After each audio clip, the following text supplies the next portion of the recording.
Our son is going to live with you, Mom. Even if he's sick, being with your grandchild every day is a blessing, right? The voice of my son on the phone dripped with malice, as if mocking me. I hugged my grandson tightly, covering his ears so he wouldn't hear that voice. My grandson, who just turned 7, was recently taken to the hospital. There, he was diagnosed with a certain illness, and my son and his wife left him at my house.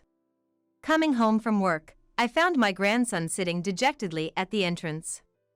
My heart nearly leaped out of my chest. He told me himself, "I was abandoned by Mom and Dad because I'm sick." I wish they could understand how I felt. I immediately called my son. What followed was a brazen declaration of abandonment. My daughter-in-law, likely beside my son, let out a vulgar laugh, saying, "We don't want to catch his illness. Let the short-lived elderly take care of him." She hurled insults worse than my son's and cut off the call with a harsh laugh. The phone, abruptly disconnected, never connected again. Looking at my trembling grandson in my arms, I made up my mind. I will raise him.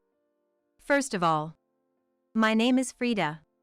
I'm 57 and a company employee. I married my husband at 22 and gave birth to our son, Morty, the following year. My husband adored Morty, and the three of us lived happily together. He's so adorable. I'm so happy such a cute child was born to us, my husband would say, holding Morty and beaming with joy. But that happiness didn't last long. When Morty was 2, my husband suddenly fell ill and passed away. I was heartbroken, but I had no time to grieve. I had to raise Morty alone. From then on, I worked tirelessly, raising Morty as a single mother. I never remarried. Luckily, I had been a full-time employee since before marriage, so I managed to raise Morty without financial struggles. Now Morty is 34. He works as a company employee in a general business, but Morty has always been somewhat flighty and easily influenced.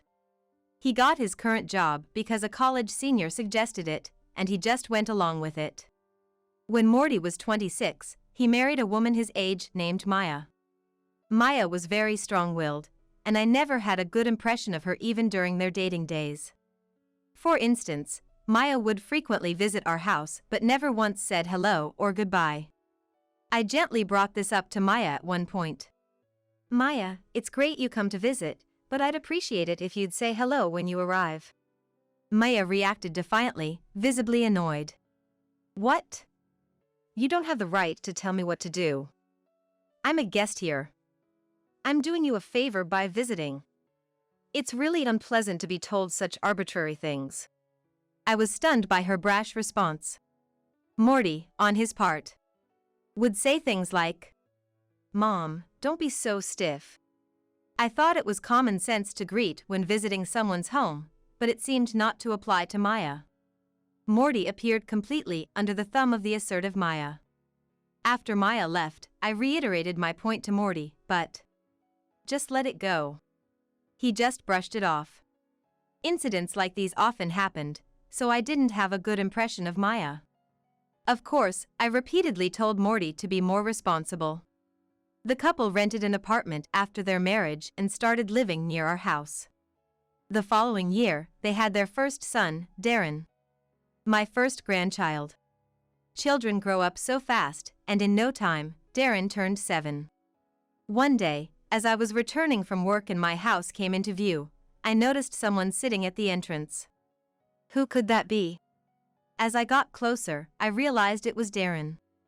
Having been busy with work recently and not seeing my son's family or Darren, I was both surprised and overjoyed to see him after so long. "Darren! It's been a while. What are you doing here?" When I called out to him, Darren slowly lifted his face to meet my eyes. "Grandma." Seeing Darren's face after such a long time, I was lost for words. His face had white, patchy areas, and his eyes were swollen red as if he had been crying. I tried to remain as calm as possible and invited Darren inside. "And? Darren, what happened? Can you tell Grandma about it?" I gently asked him. He nodded slowly and began to speak in bits and pieces. Well, I got a skin disease. I forgot its name because it was complicated, but it's a rare disease. Seeing young Darren's lips quiver and his face turn pale, my heart ached. A rare disease. Is that really what you were told? Yes, Mom and Dad said that. Ever since I got this disease, they stopped looking at my face. And today, they brought me here to Grandma's house and told me to wait for you, and then they went away. Shocked by Darren's story, I hurriedly called Morty. To prevent Darren from hearing the conversation, I asked him to stay in the living room and drink juice while I moved to another room. Morty! I heard from Darren. How could you leave him at our doorstep without telling me anything? Mom, you're back. Yeah, Darren has this rare disease called pityriasis simplex. It's really troublesome. Pityriasis simplex. I remembered hearing that name before. I had seen a feature on it on TV once. Wasn't it just white spots? White spots are common in children and not a rare disease. Is it really a rare disease? The dermatologist said it's pityriasis simplex. It's a complicated name, so it must be rare, right? So, since we could catch it too, Maya suggested you should raise him, and I agreed. So, Mom, please take care of Darren for us. Thanks. What? You call yourselves parents? That's so irresponsible. I shouted in anger at Morty's outrageous statement. Then Maya took over the call, and her shrill voice echoed. Morty and I are still young and have our lives ahead of us. It would be terrible to catch such a creepy skin disease. So let the short-lived elderly take care of him. Bye. With that unilateral shout, the call was disconnected. Stunned, I quickly took out a book from the bookshelf that listed various diseases and their treatments and looked up pityriasis simplex. Thank goodness. It's just white spots. He'll be fine.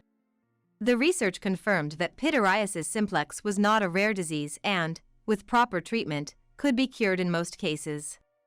I felt relieved and simultaneously furious at my selfish son and daughter-in-law. I realized they had abandoned Darren at our house, assuming it was a rare disease from its complicated name. How selfish of them.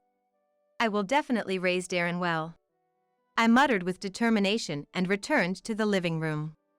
I smiled at Darren, who looked anxious. Darren, don't worry. Your illness is curable. Let's go to the hospital together tomorrow. Really? Darren, thinking it was incurable, lit up. Yes, it's not a rare disease, so don't worry. And Darren, from today, you'll live with Grandma. It's okay.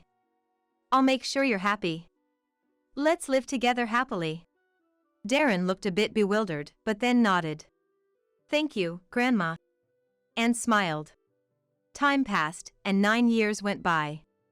I turned 66, and Darren became 16. During these 9 years, I couldn't make any contact with my son and his wife. Darren, in his teenage years, didn't talk much lately but grew up kind, occasionally cooking meals. Now retired, I support Darren with my pension and retirement funds. Then one day, my son and his wife, who disappeared 9 years ago, suddenly appeared at our home.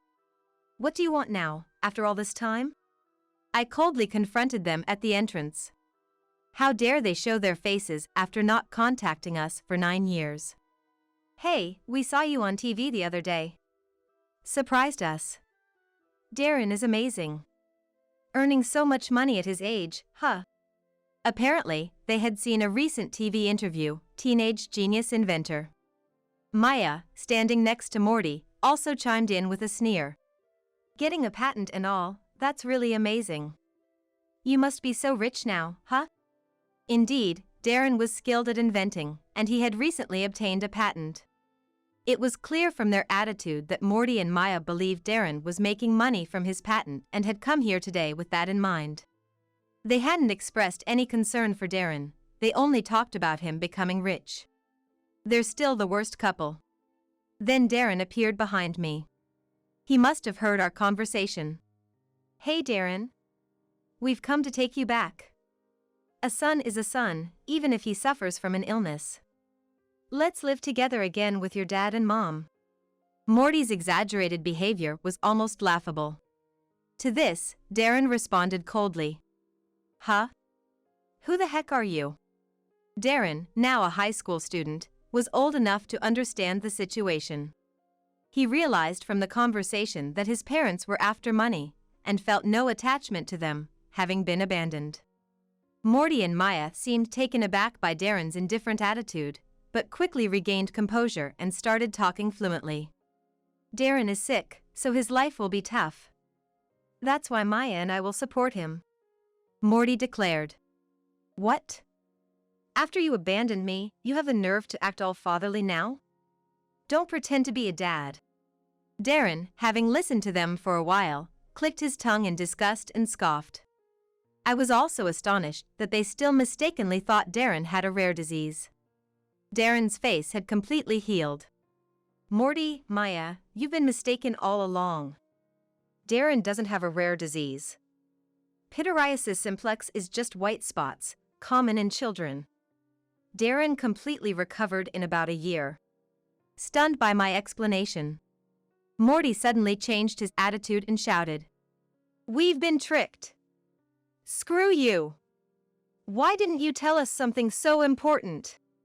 Maya followed suit. We were kidnapped by an old woman. You've taken our child for 9 years. Give back our child, Frida, you old kidnapper. And cursed at me. Ignoring their rants, Darren quickly took out his mobile phone and called the police. The police are on their way. And just so you know, getting a patent doesn't mean you become rich instantly. You need companies to use the technology, and only then do you get patent fees. It's not some epic-making discovery, nor is it a widely used patent, so it's just a dream to be filthy rich. The money I've received so far has all gone to materials. So, I don't have any money. After Darren explained calmly, Morty and Maya turned red with anger, screaming. What the hell? Then why did you call us here? Seeing their reaction, Darren sighed. I don't know. You came here on your own, so don't get angry at us. Just go home. Seeing Darren laugh, Morty shouted. Don't you get smart with me. His fist was clenched, ready to lash out at Darren, so I instinctively jumped forward to intervene. Just as Morty was about to swing at me, a loud male voice rang out. Stop it! A police officer was outside the window. He had seen Morty about to hit Darren through the curtain and acted quickly. While his shout startled Morty, another officer quietly entered from the entrance, stepping between us and Morty. Morty waved his open hand, feigning innocence. He then sneered at Darren. You might be an inventor or whatever, but don't get cocky. Live with that old woman for the rest of your life. With that parting shot, he left. The police asked if we were okay, and we said yes. After explaining the situation, we were advised not to let my son and his wife into our home again, and I nodded in agreement. The police reassured us they would help if needed, leaving me relieved. After the police left, I asked Darren. Are you okay? Concerned about his mental state. I knew he must be hurt, even if he acted tough, after being treated that way by his biological parents. However, Darren admitted. I'd be lying if I said I wasn't shocked. I knew my parents were the worst for abandoning me without understanding my illness. But I didn't expect them to be that stupid, thinking I'm rich just because of a patent. All those nice words, thinking I'd agree to live with them. He sighed deeply, clearly displeased, and ruffled his hair. Then he looked down at me, smiling. But Grandma, why did you try to protect me when I was about to get hit? I'm 16 now, and I'm bigger than you. I don't need protection. He asked me as if he was dumbfounded, which left me dumbfounded. What are you talking about? No matter how old they get, you want to protect your kids. Their size doesn't matter. Darren groaned softly, then turned away. I'd hate it more if you got hurt. He said gruffly, heading to his room. It seemed he was worried about me. I felt happy, realizing how kind Darren had grown. After that, I quickly contacted a certain person. A few days later, I went to the house where my son and his wife currently lived, accompanied by a certain person. When I rang the doorbell, Morty opened the door lazily and was shocked to see me and the person beside me. Lean! Why? The person next to me was Lean, Morty's friend. Morty's voice startled Maya, who also came from the back. Lean! Her face turning pale. Ignoring me, the couple was visibly shaken by Lean's arrival. Long time no see, Morty, Maya. Lean greeted them, and Morty, looking agitated. How did you find this place? He asked. I answered his question. When you came to our house the other day, you mentioned to Darren that you now live in a single-family home in this town. I didn't miss that. But how did you find this specific house with just the town's name? We didn't give you any detailed address. Morty exclaimed in panic. That's true, knowing just the town's name wouldn't be enough to find your address, so I hired a detective to focus on this town. A detective? Yes, and it didn't take long for them to find you. Then, I contacted Lean and we decided to come see you together today. Using a detective is cheating. That's no different from stalking. Lean glared at Morty. I've got nothing to say to fraudsters. Anyway, Morty, Maya, return the money I lent you. Lean's stern voice filled the room, causing the couple to tremble. Lean, a friend of Morty's, had lent them money. I only found out about this after my son and his wife had disappeared for some time. Lean came to my house to consult about lending them money and not being able to contact them anymore. He came all the way to visit me, wondering if they might have returned to a parent's house due to financial struggles so bad that they had to run away to avoid paying him back, and asked me to let him know if I ever found out their whereabouts. You two told Lean that Darren had a rare disease and you were in a tight spot financially, and got $5,000 from him by playing on his sympathy. My words made my son and his wife look down, trembling. It wasn't just Lean, you did the same thing with others, borrowing money here and there. Then, when repayment became difficult, you abandoned Darren at our house and disappeared without paying back anyone, exploiting people's kindness for your own gain. You're the lowest of the low. No. But we really thought Darren had a rare disease. Yes, we really did. That's why we borrowed the money. Frustrated with their excuses, I shouted. What are you talking about? Even if you thought so, you never treated Darren's condition. You took him to a dermatologist once and then neglected him, not spending a dime on his treatment. So where's the money you borrowed from your friends? Do you have it with you if you didn't use it for treatment costs? Of course, you don't. You probably squandered it on yourselves. As parents and human beings, you're the absolute worst. Shame on you. Ugh. They fell silent. The real reason you left Darren at my house wasn't because you were afraid of his disease spreading, it was to evade the debts you owed.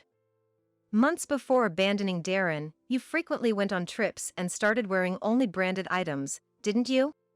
No, but it's true that we didn't want to be around Darren because his disease was creepy. Even at this point, they still tried to justify. And with despicable excuses, too. Sighing deeply. Darren is fortunate not to have grown up with parents like you. He might have ended up with a twisted personality because of you. I'm so glad he has grown into a kind and admirable young man. I said. My son and his wife made sullen faces, not seeming convinced. Lean said sternly to the two. I have a good idea who else you've defrauded, so I'm planning to contact them and start a class action lawsuit. You better be prepared. A lawsuit? Wait a minute. Isn't that a bit too drastic? Too drastic? Not at all. Unless you can repay right now all the money you borrowed from me and others, which I guess you've already spent, right? Lean pressed. My son and his wife were speechless. I never imagined being betrayed by a longtime friend like you, Morty. I became distrustful of people for a while after you two disappeared. I will never forgive you," Lean said, glaring at them with hatred. I told my son and his wife. Don't worry about Darren. He's a high school student now, capable of making his own decisions. Please don't contact him anymore. I was firm in cutting ties with them. Months later, despite being threatened, Morty and his wife still hadn't repaid the money. They were sued in a class action by the people they owed. Though each person was owed less than $10,000, the total was overwhelming for them. They ended up selling the house they had bought just a few years prior. But because they had a mortgage, most of the proceeds went to paying that off, and the little that was left went towards the lawsuit settlement. Even though it was their most valuable asset, I couldn't believe they had to sell their house. It turned out they sold the house intending to move back into mine. I learned this sometime after the lawsuit, when I got a phone call from an enraged Morty. "Mom! What the hell? Our house is gone. What's going on?" What do you mean? As the for sale sign says, I sold the house and land. It's quite obvious, isn't it? Indeed, I had decided to sell the house and land even before they faced the lawsuit. Real estate agents said that vacant houses are hard to sell, and that it was better to demolish and sell the land. Following their advice, I demolished the house and quickly sold the land due to its good location. The money went towards moving with Darren. Actually, Darren was attending a high school quite far away, and commuting from the old house was quite the journey. So we moved closer to his school for a shorter commute. When I explained this, Morty started shouting. "What? Where are you living now? We have nowhere to live since we sold our house. Tell me your address, we'll live with you." There's no way I'll tell you. One reason I sold the house and land was to cut ties with you. I won't tell you where we live, and I'm blocking your number, so don't contact us ever again. No. No way. That's too harsh. Morty was stunned, and behind him, Maya's despairing scream could be heard. The ones who are truly terrible are you two. You don't seem to be remorseful at all, but you should reflect on your actions and attitudes. The last thing I can say to you as a parent is to learn to introspect and repent. Goodbye, I said and ended the call, setting it to block further communication. My disillusioned son and his wife managed to find an old apartment to live in, but they seemed to be leading a tough life. Afterwards, I consulted with the lawyer hired by Lean and reconsidered my relationship with Darren.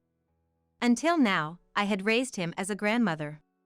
But Morty and his wife's presence was negatively influencing Darren. So, I considered legally becoming his parent through adoption.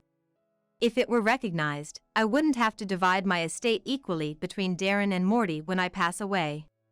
It would prevent Morty from running off with everything. I decided to check with Darren.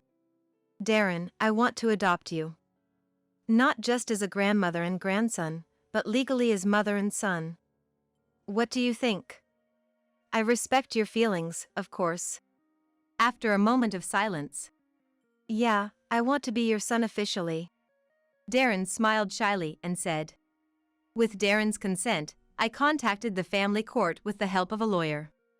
Given Morty's terrible behavior, the adoption was relatively easily approved. Likely influenced by Darren being 16 years old. Darren and I successfully completed the adoption process. It was a joyous moment for me, especially knowing that he chose me over his biological parents even when he is still in his adolescence. Darren, talented in inventing, is always trying new things, and I'm living a peaceful life, enjoying watching him grow. One day, when I went outside to hang the laundry, I noticed the sky filled with clouds common in autumn, showing the season's full arrival. Thinking to myself, looks like it's going to be another hot one today, my gaze inadvertently drifted towards the separate building on our property. We have this other building within the same lot where my son Alan, his wife Stephanie, and their son Ridley, a family of 3, live. Stephanie, who resides in that separate building, seems to have a habit of taking toiletries like toilet paper, detergent, and shampoo every time she comes over. Worse, I suspect she's been quietly taking money from my purse as well. Without ever catching her in the act, I had no solid proof and thus couldn't confront her. As our living expenses dwindled, I decided to take up a part-time job. I've even tried discussing Stephanie's actions with Alan, but he wouldn't take me seriously. So, we planned a meeting with Frederick, my husband who's away on a solo assignment and returns home once a month, along with Alan and Ridley. Stephanie would join us later, it seemed.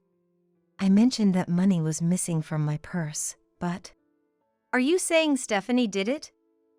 Come on, enough with the jokes. Then, Frederick quietly placed his mobile phone on the table, showing us a video from the surveillance camera we had installed at home. In the video, within a brightly lit corner of our living room, Stephanie was seen finding my purse, taking out a few bills, and then placing the purse back into the bag. Alan was shocked. But I've been giving her enough for living expenses. Why would she? Are you still oblivious to what's happening? Realizing what I meant, Alan stormed out, filled with anger, ran straight to the separate building, and brought Stephanie back with him. Faced with the video evidence, Stephanie's face turned pale. My name is Michelle, a 60-year-old housewife. Frederick, currently on a solo assignment, returns home about once a month. We're both past the midpoint of our lives, hoping for a peaceful existence, but it seems that's not so easy to achieve. When Frederick's solo assignment was confirmed, he confided in me with a hint of disappointment. Michelle, I've been assigned to a solo project, so from next month, I'll be living on my own. A new branch is opening, and they want me to oversee the staff there. Frederick has always been like a reliable older brother at work, respected for his caring nature. This extended beyond his professional life into our home. When our son Alan was born, Frederick eagerly took on tasks like feeding and changing diapers. Even without taking paternity leave, he spent his holidays and summers napping with Alan, taking him to the park, and helping him with his studies as he grew older. It's rare to see Frederick looking so downhearted. Don't be so hard on yourself. You'll be back before you know it, right? I had assumed he would return in about 2 to 3 months. The thing is, I don't know how long it will be. Crossing state lines means I won't see you often, Michelle. I might only come home about once a month, and I'm worried about you. I wondered why he was worried about me. Then I remembered. I had recently undergone surgery for my chronic condition, and he was probably concerned about that. It's okay. Alan and his family are in the annex. If anything happens, I'll call. Alan, Stephanie, and their son Ridley live in the same property but in a separate building. Alan got married 6 years ago and lived in an apartment for about 2 or 3 years before having to leave due to the landlord's circumstances. Apparently, they had looked at other places, but Stephanie rejected all of them, ultimately asking if they could live in the family home. Frederick was reluctant to agree at first, resisting the idea. Alan, you know Michelle has been ill. I don't want to put too much strain on her, so I'm against it.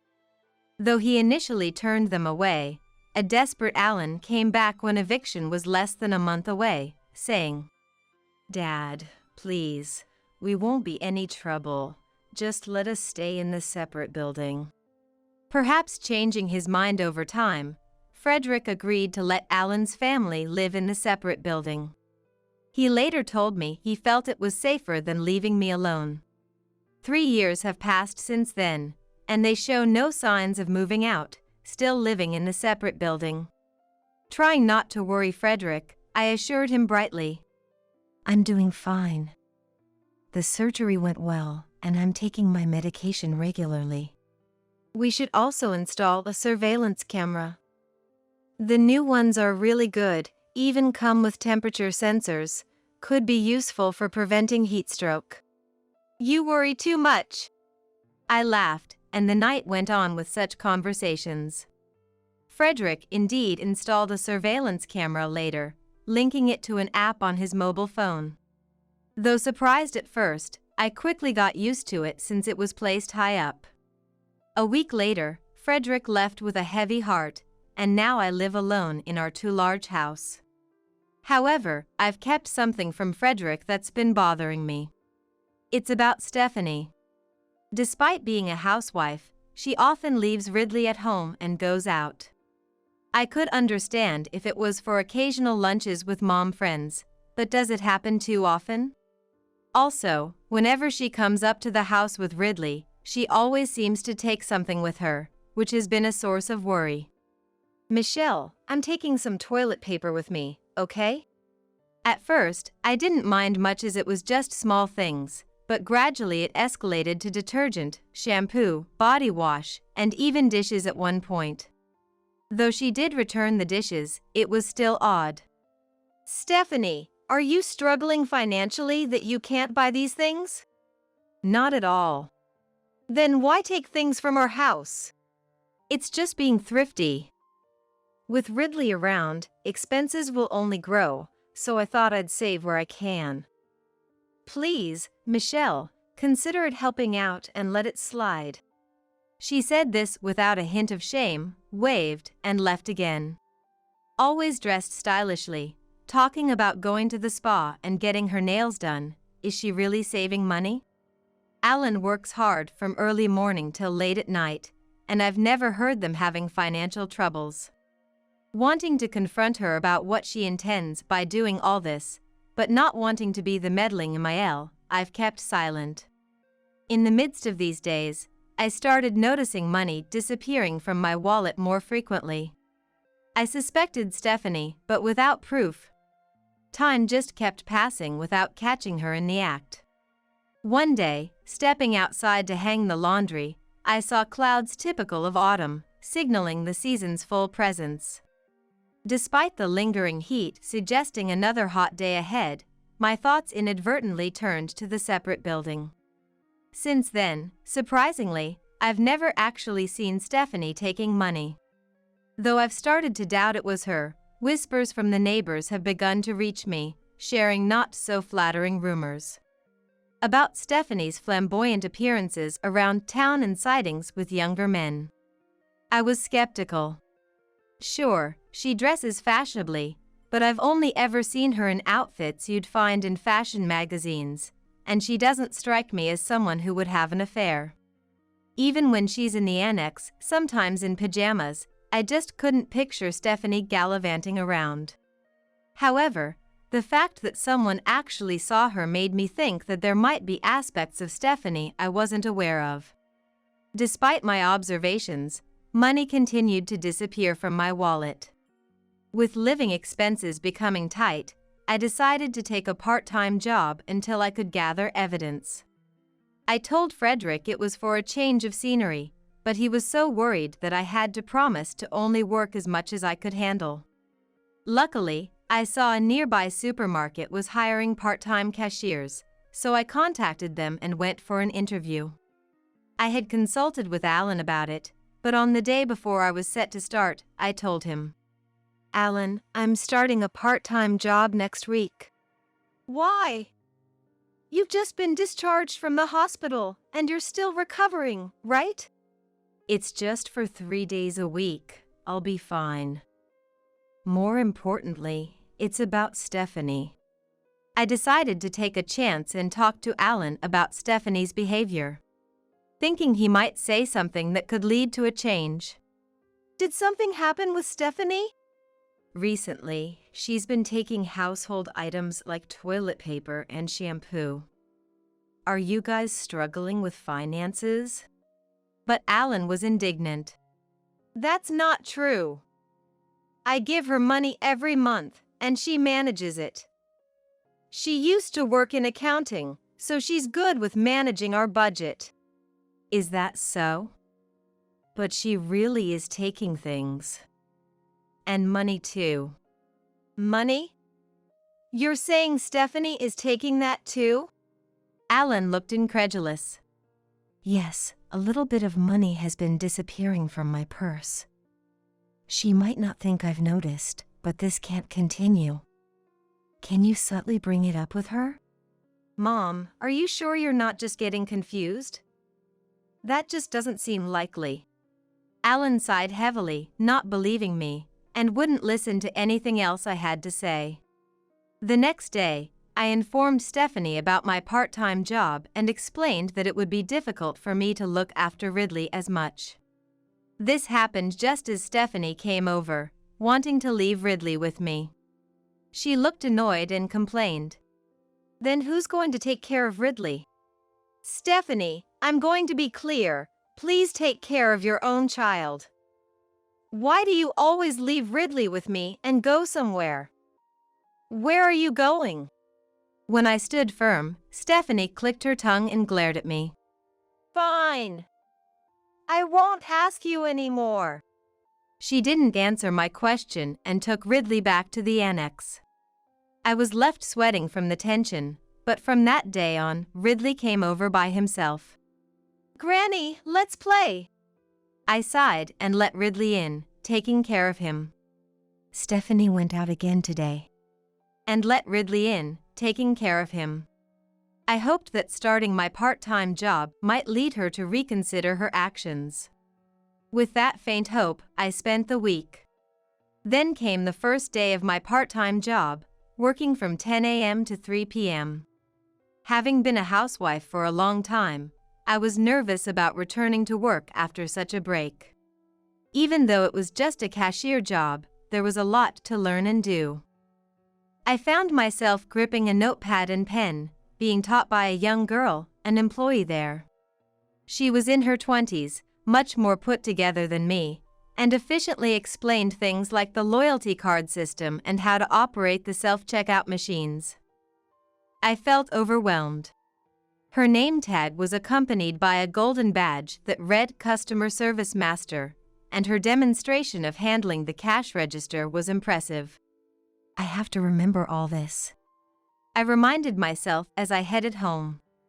Searching for my house keys, I noticed Ridley standing in front of my house, which made me approach him curiously.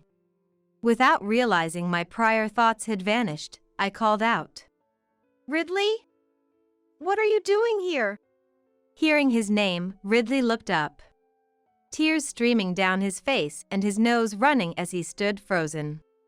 Surprised, I quickly pulled out a tissue from my bag to wipe away his tears and runny nose. What happened? Did something sad occur? Ridley had apparently been waiting here all day for me to come out of the house. When I didn't show up, he asked his mom, Stephanie, who told him I had gone to work and wouldn't be home, leaving him shocked and crying. Why, Granny, are you gone? Because of my job, we can't play together anymore? He said, sniffling. Job? What job, Ridley? I asked. He said, handing me a piece of paper. This.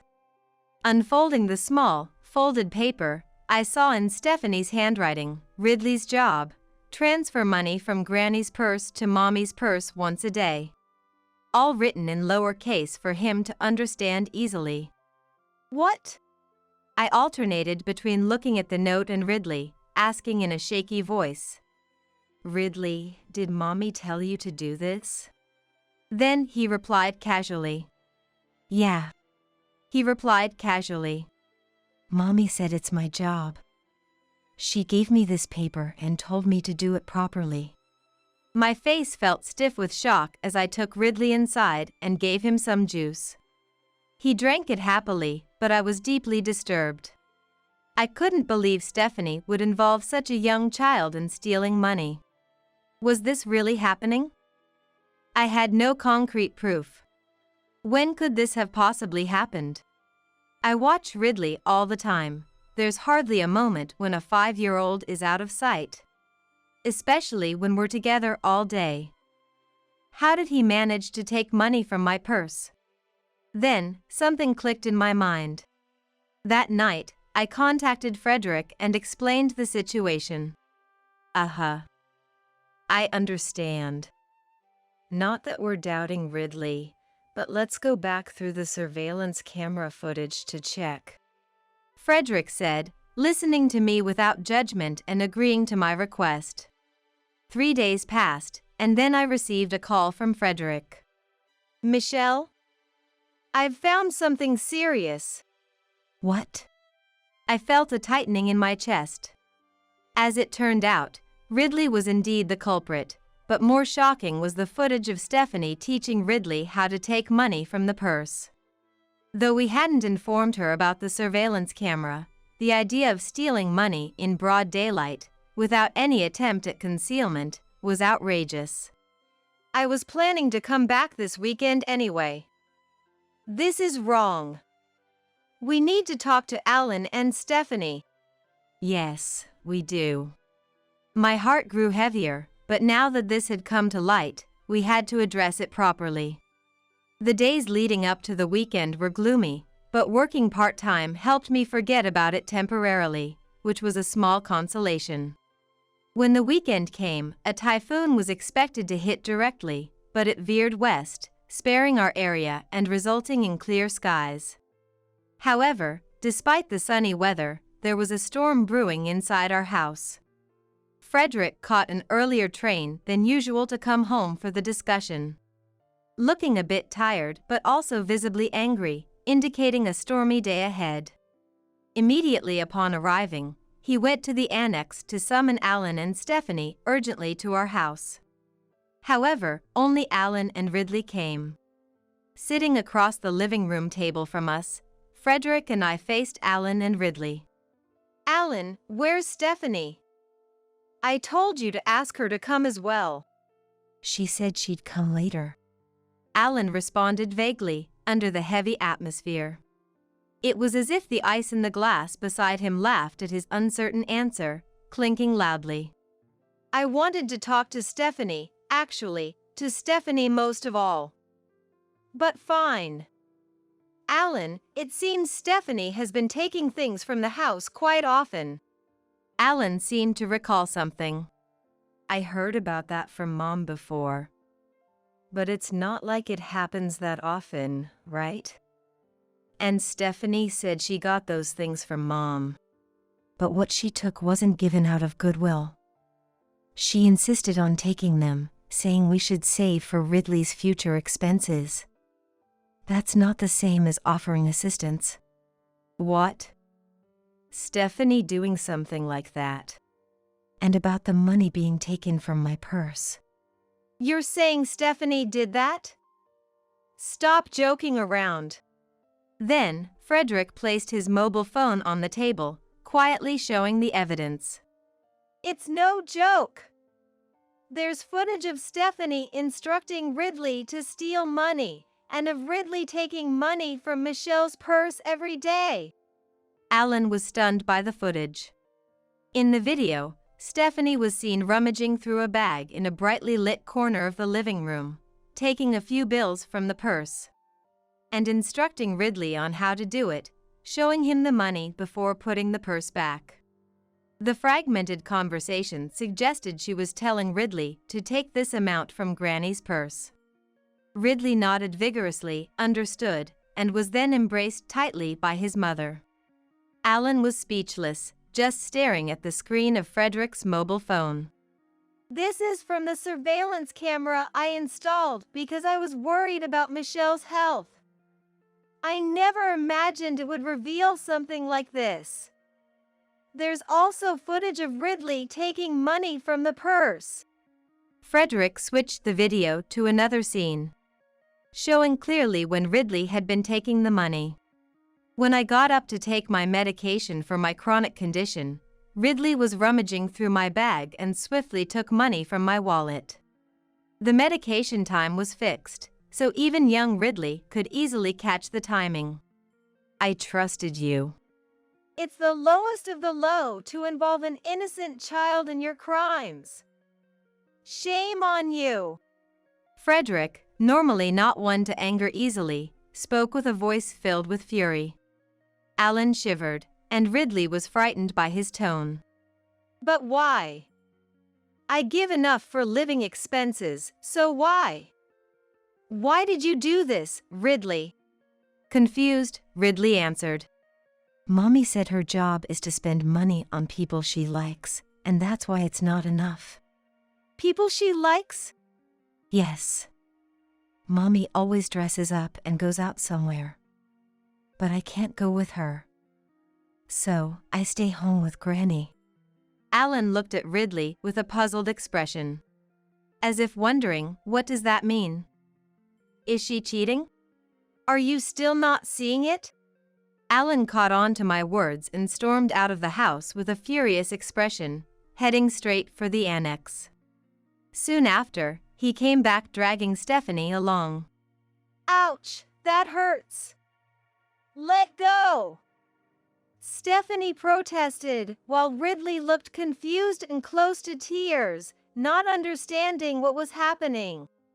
Stephanie, what's this about? Explain yourself.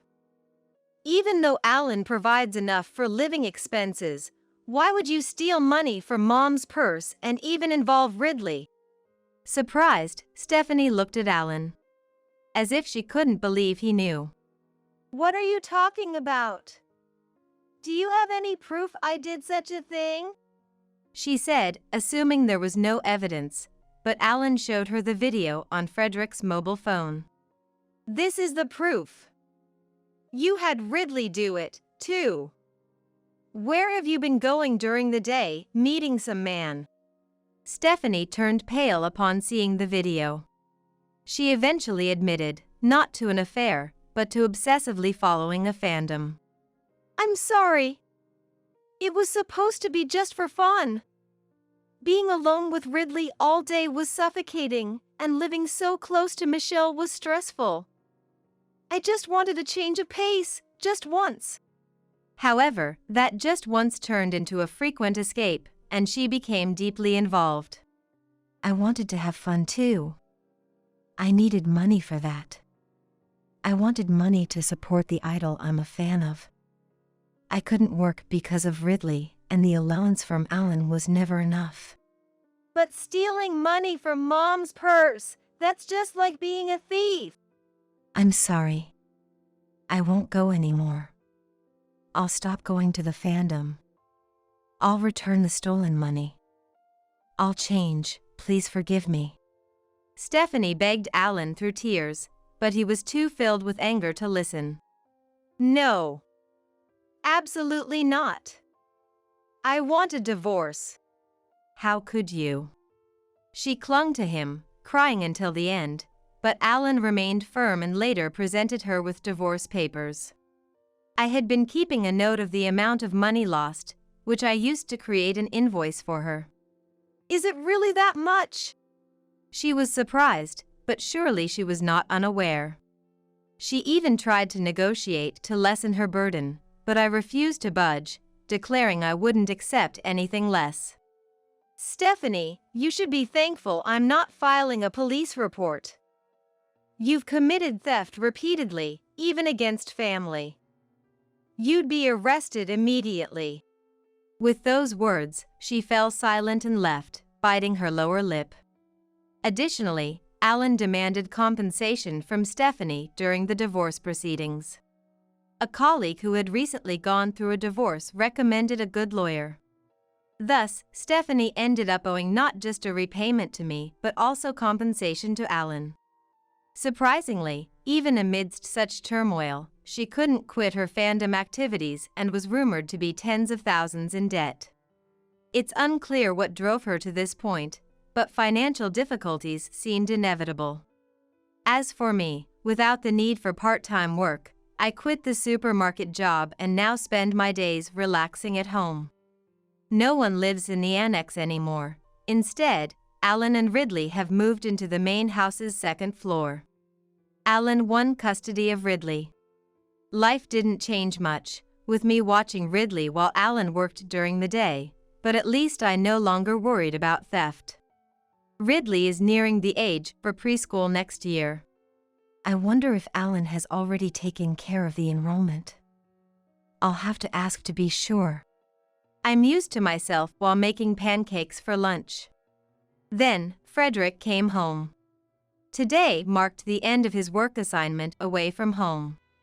It had been weeks since I last saw Frederick, but he entered the living room with a bright and happy expression.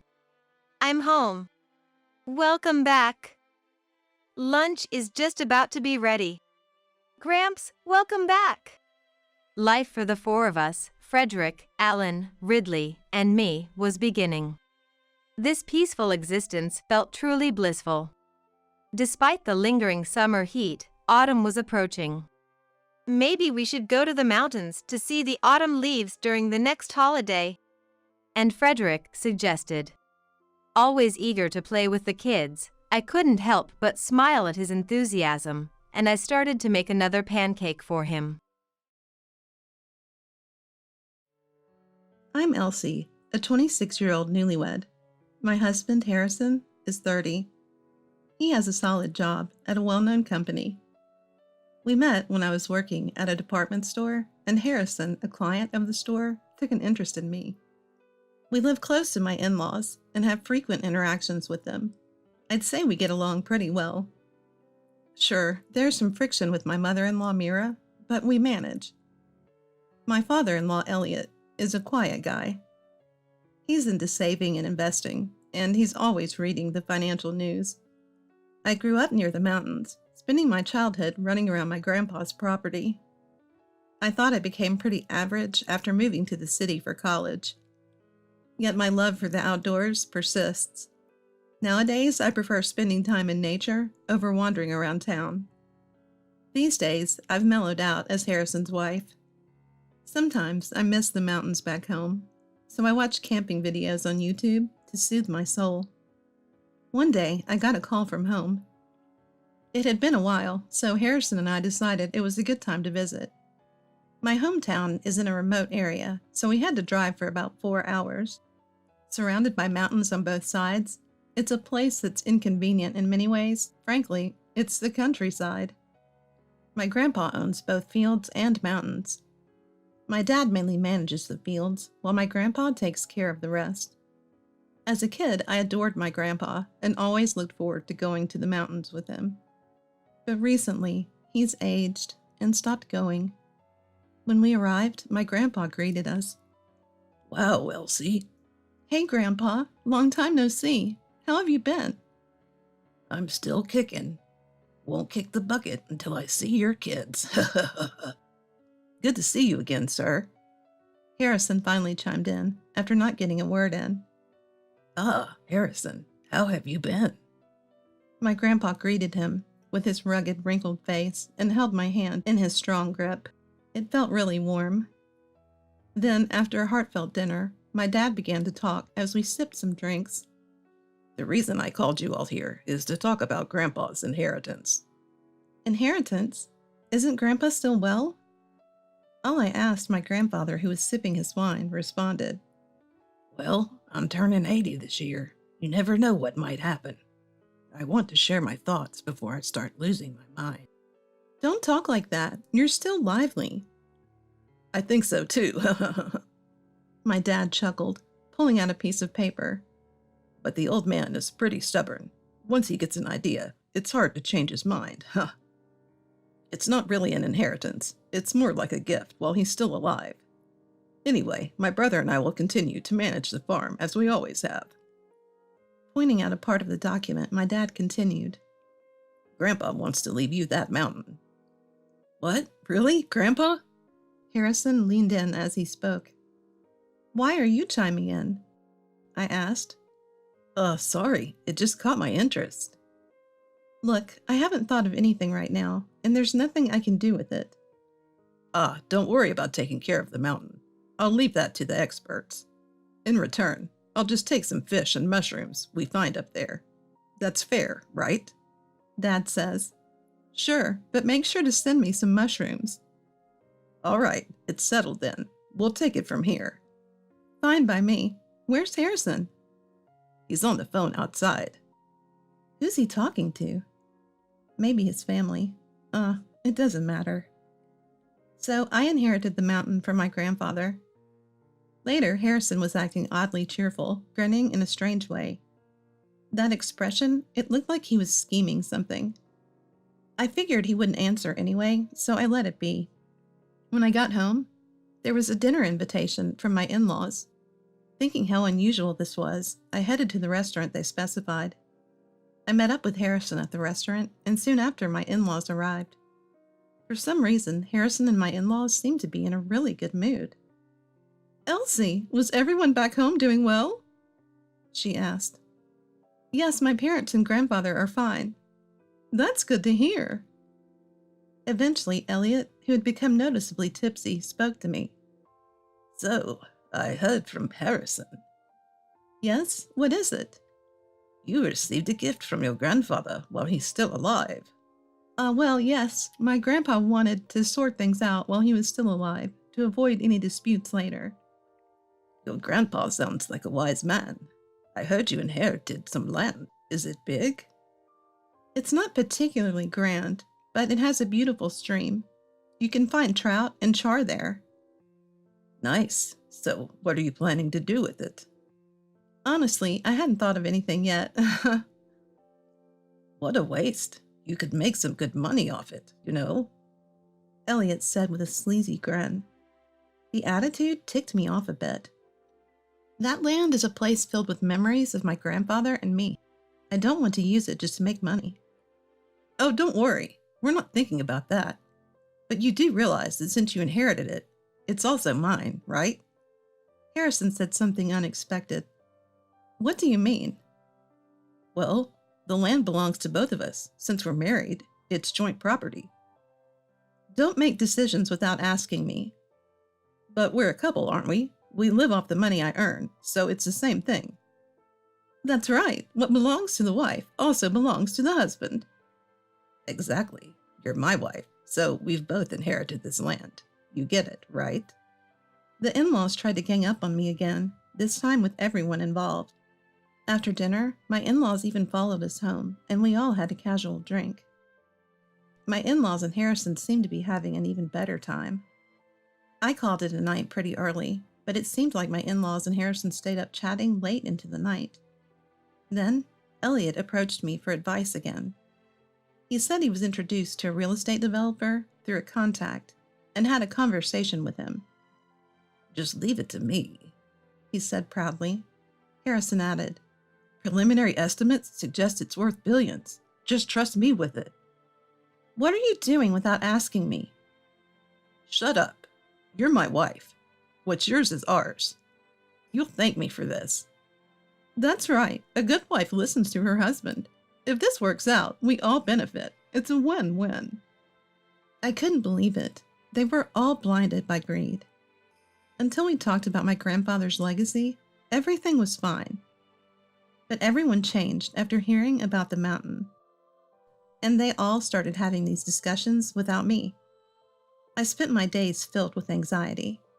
Then one day, at Elliot's suggestion, we decided to go check out some mountains. We booked a nearby hotel, although the pretext was a family trip. It was actually an inspection. "It's lovely, even more expensive than I thought." Could probably sell it to a resort developer, build some villas and hotels, and we'll make a killing. Mira and Harrison started talking nonsense. Should we try a family camping trip?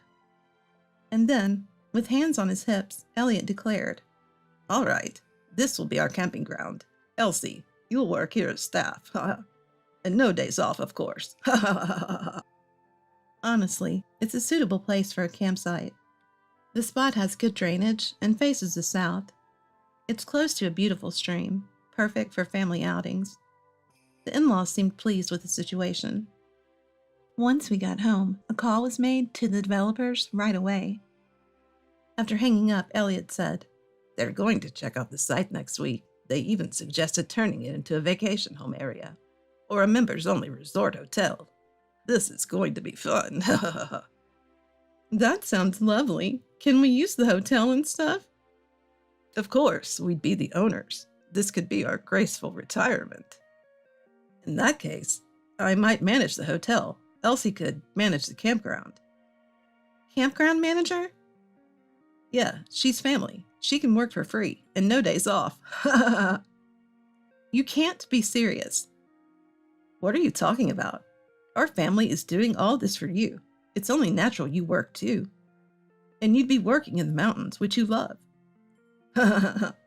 Harrison laughed at his own comment. I couldn't help but join in on the in-laws conversation. Just then, I received a message from an old college senior. Hey, long time no see. How are you? Vernon. Vernon is a mountain climbing enthusiast who spent 2 years studying abroad as a member of a mountaineering club.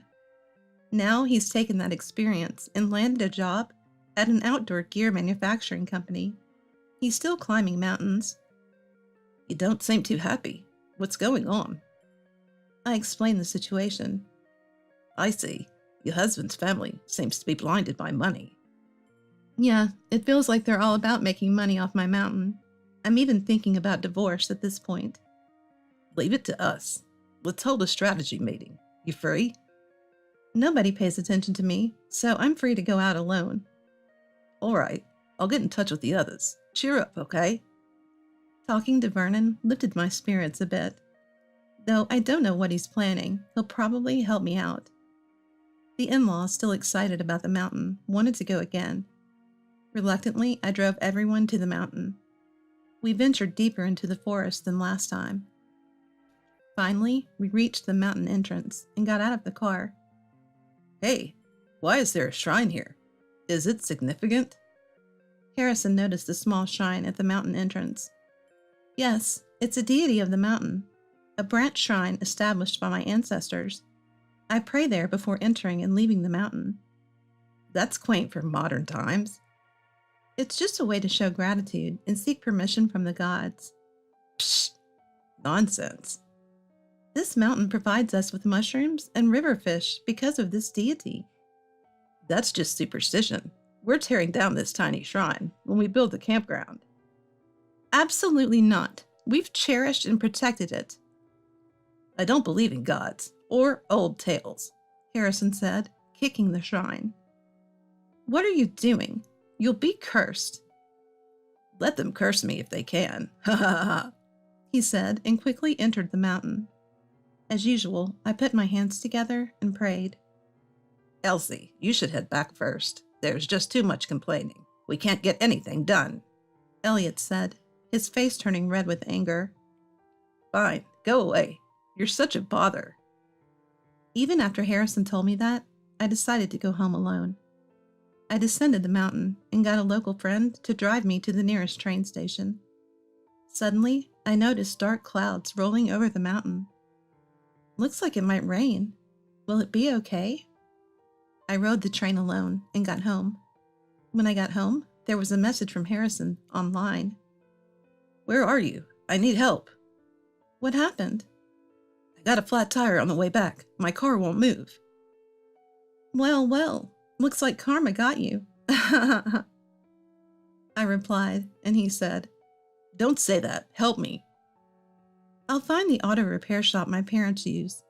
I arranged for a tow truck from that shop. Feeling slightly vindicated, I texted back, Tough break, hang in there. After a while, he got back to me. Thanks to the tow truck, he was able to get moving. But it took time. Now he had to hurry back on the freeway. He spent quite a bit on the tow truck and car inspection. I couldn't help but laugh. After dinner, while relaxing, my line rang. It was Harrison. He got caught speeding on the freeway by an unmarked police car and was fined $180 for going 28 miles per hour over the speed limit. See, karma strikes again. That's what you get for disrespecting the mountain gods. I burst out laughing. For a while, my in-laws acted like adults, but soon they started excluding me from their conversations. Seems like they're still plotting to make a fortune off that mountain. Elliot was discussing resort development and campground operations around that mountain with a realtor. However, quite a bit of upfront investment is needed to develop the uneven forest land. It's all about starting, borrowing a little money. It's no big deal. Elliot seemed a bit shaky, as if he'd completely forgotten about the initial costs. My in-laws started scrambling to secure funds. It seems they are even talking to sketchy loan sharks. Will they be okay? I thought of showing the charm of the mountain to my in-laws to make them reconsider the resort development. Elliot, that mountain offers various pleasures. It's mushroom season now. Want to go again? Elliot pondered. To give him a nudge, I continued. How about it? The flickering bonfire in the night, the refreshing morning air, the aroma of coffee wafting around. It's a perfect setting for you, Elliot. You think so? I'm quite particular about coffee, you know, very picky about its taste. Picky, but he only likes grocery store coffee. I can already see you, rugged yet sophisticated Elliot, savoring coffee in the morning mountain air. Now that you mention it, I was once told that I looked like a model for men's cosmetics. Maybe I should grow a beard. Mandem. Elliot stroked his chin as he said that. It must be some old commercial I'm not aware of. Okay then, I'll look forward to a favorable answer. Leave it to me. Great, now Elliot is getting in the mood. What an easy mark. And so, we decided to go on an overnight camping trip. Fortunately, the weather was good, and we arrived at the mountain before noon. We brought 2 tents, one for my in-laws and one for me. The in-laws' tent wasn't secured well, no stakes hammered in properly, and they didn't even put up the rainfly. I warned them, but they shrugged it off. It's just one night. It'll be fine. I figured they might learn better from experience, so I stopped harping on it. I set up my tent on a slope that looked like it drained well. For dinner, I kept it simple with steak. After eating, I cleaned up and retreated to my own tent. I drank some canned beer and turned in early, while the in-laws enjoyed a bonfire. Morning came.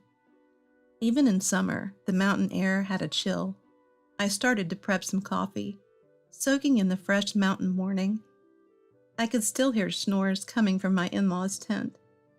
Seems they had fun late into the night. Eventually, they crawled out of their tent. Good morning. Care for some coffee?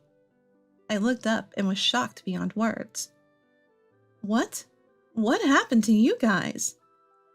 Their faces were swollen and deformed, as if they'd been bitten by a swarm of insects.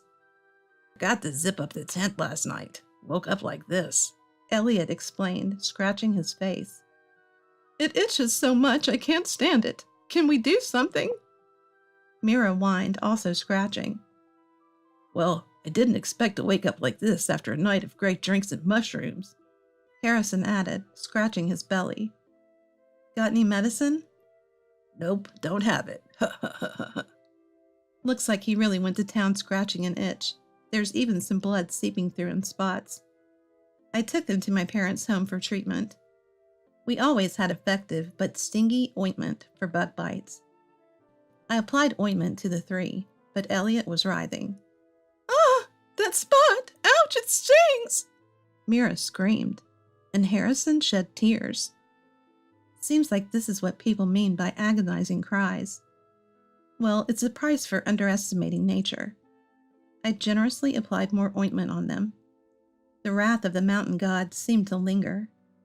Around this time, I got a call from my uncle on my father's side. Actually, I can't keep up with the field I inherited from my father, and I'm thinking of letting it go. He paused and said, That land is so close to your mountain. How about you take care of it along with the mountain? You're free to use it as you wish. What do you think? Not a bad deal, huh? I was immediately convinced. The field has good sunlight and drainage, but neglect would turn it into a wasteland. So I thought of setting up a campground there, separate from my in-laws' plan. When I talked to Vernon, he assured me it would be perfect for a campsite. Meanwhile, my in-laws were struggling with their previous mountain project due to lack of funds. They wanted me to be the campground manager, but I had been refusing.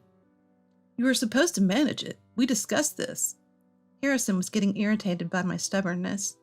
No, I won't work here. It was time.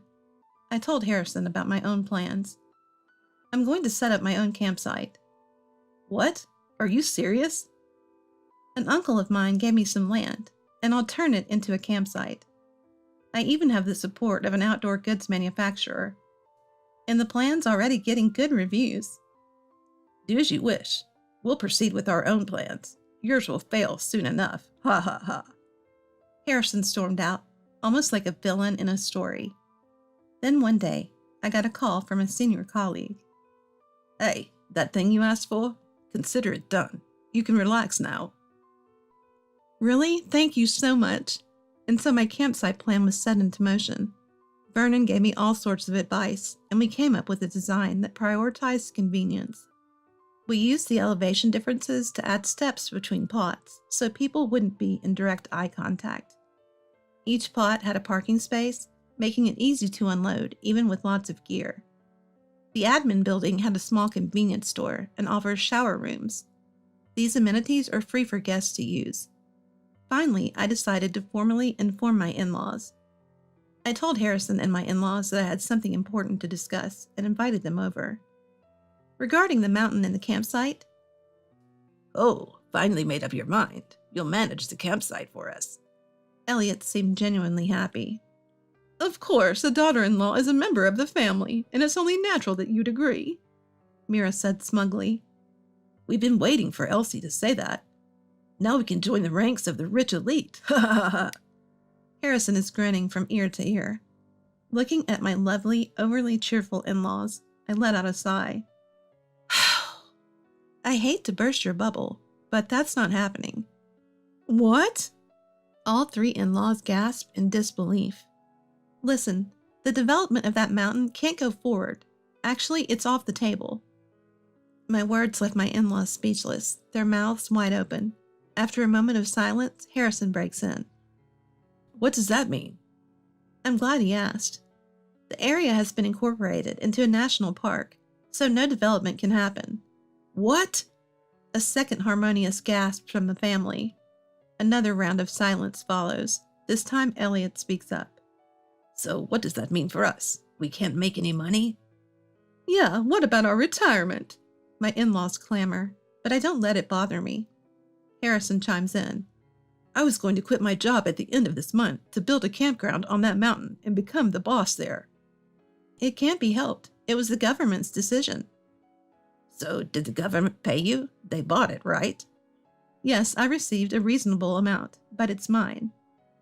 What are you talking about? You're part of this family. That money should be ours. Elliot stands up, clearly agitated. No, even though we're married, the assets I inherited are mine, alone, not yours. That's it. We're getting a divorce.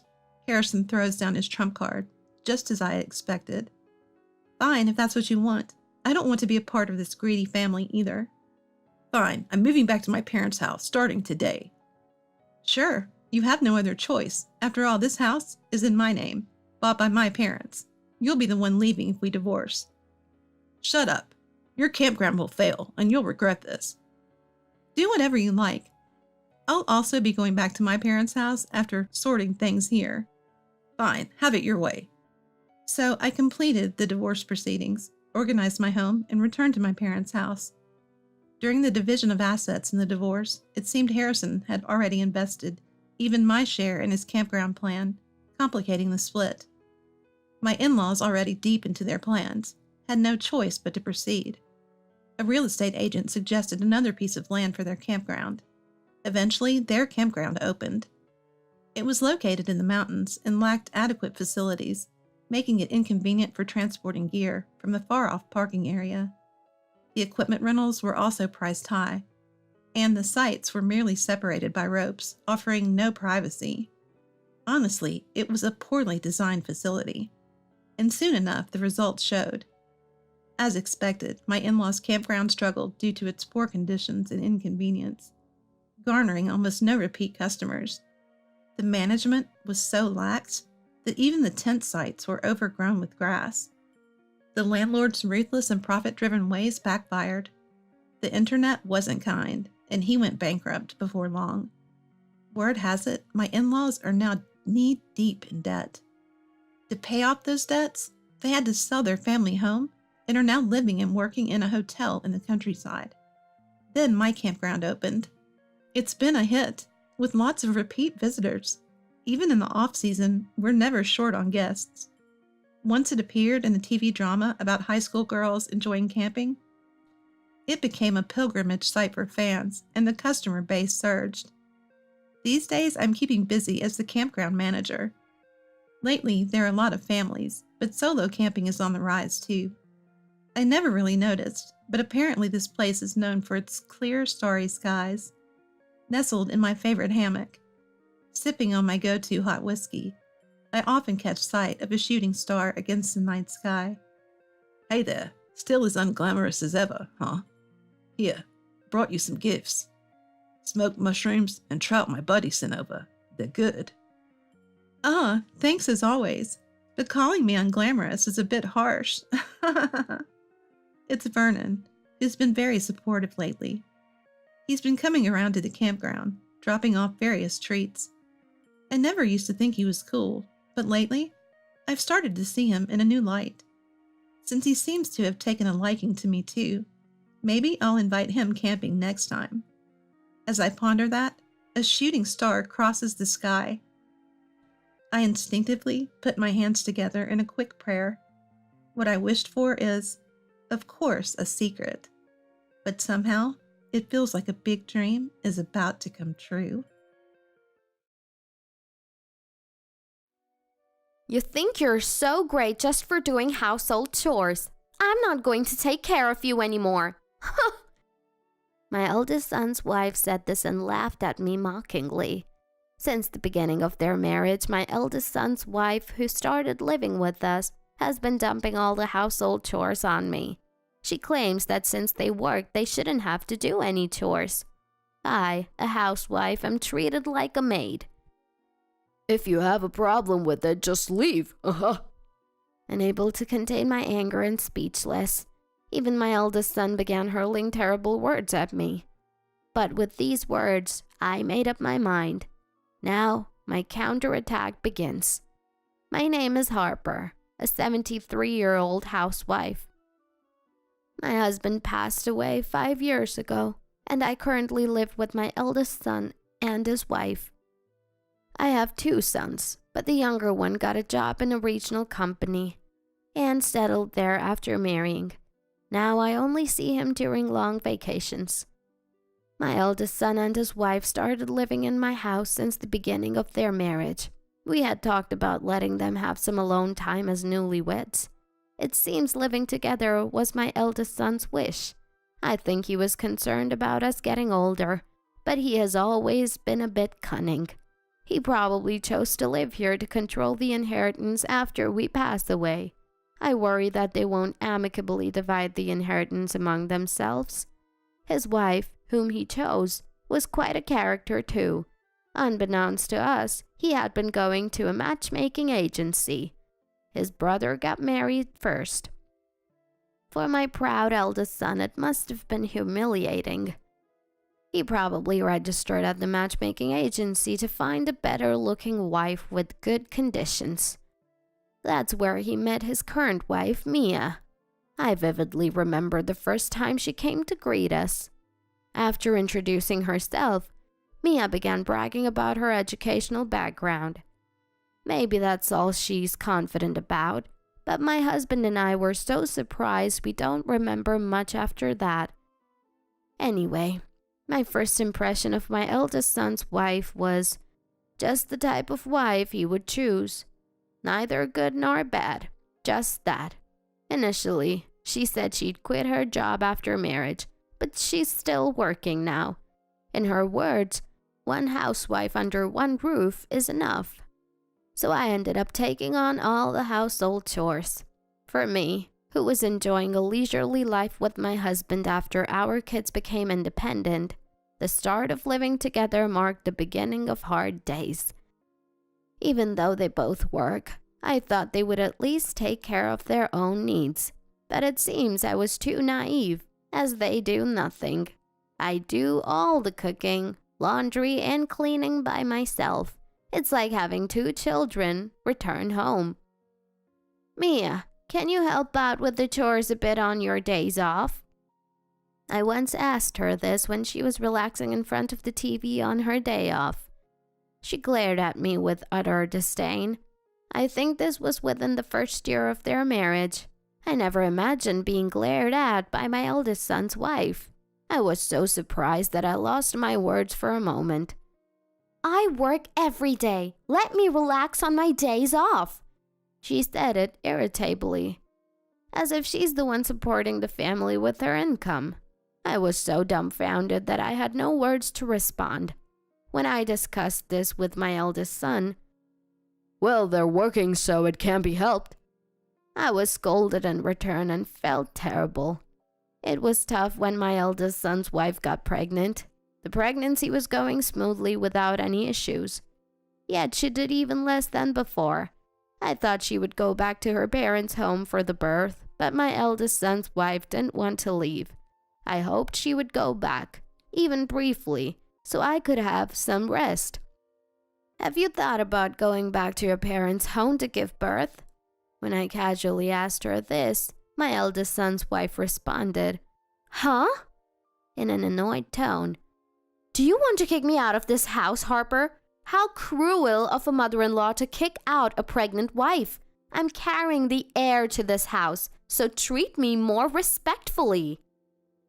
Rubbing her enlarged belly, she yelled at me. Ever since my husband passed away, her attitude has gotten worse.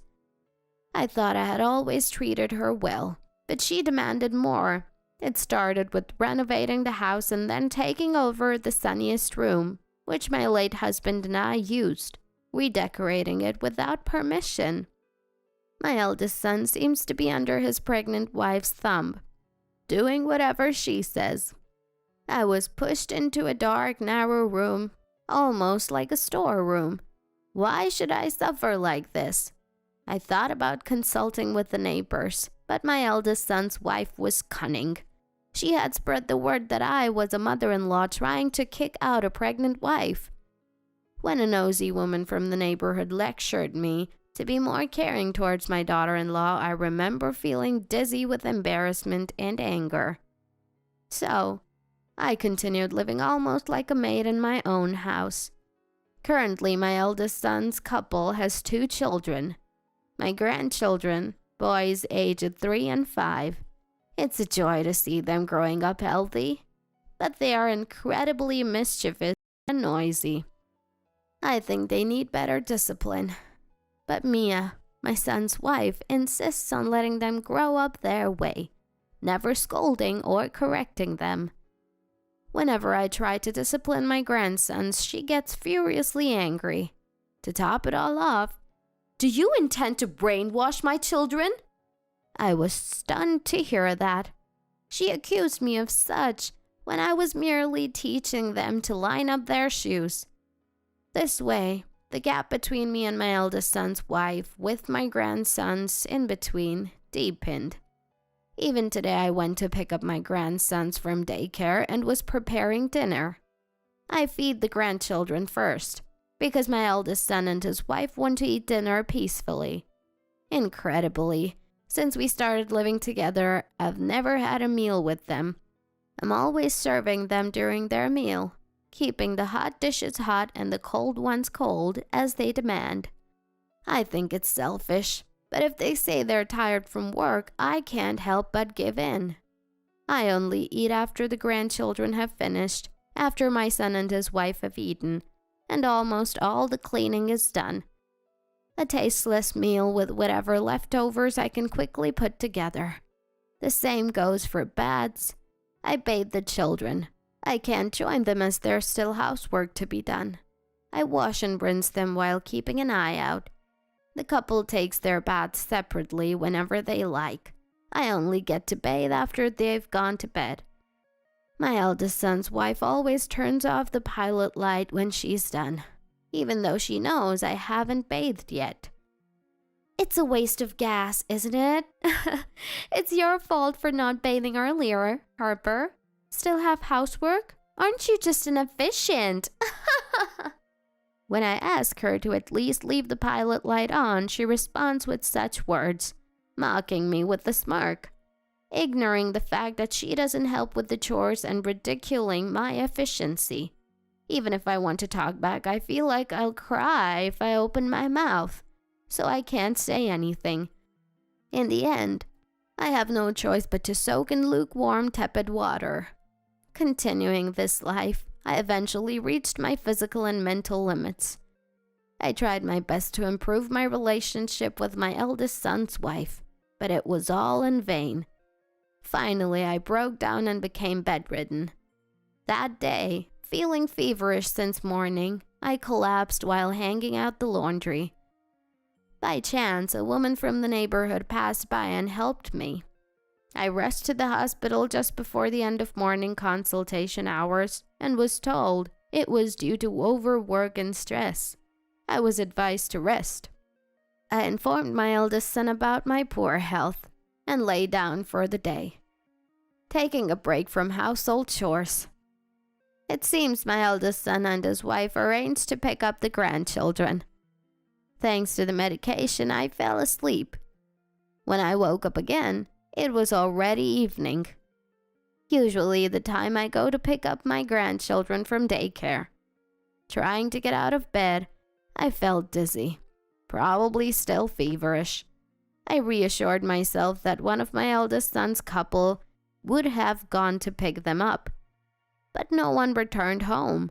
The clock kept ticking. As I considered calling the daycare to check, my mobile phone started ringing. It was a call from the daycare my grandchildren attend. Panicking, I answered, and it was their teacher on the line. No one had come to pick them up yet.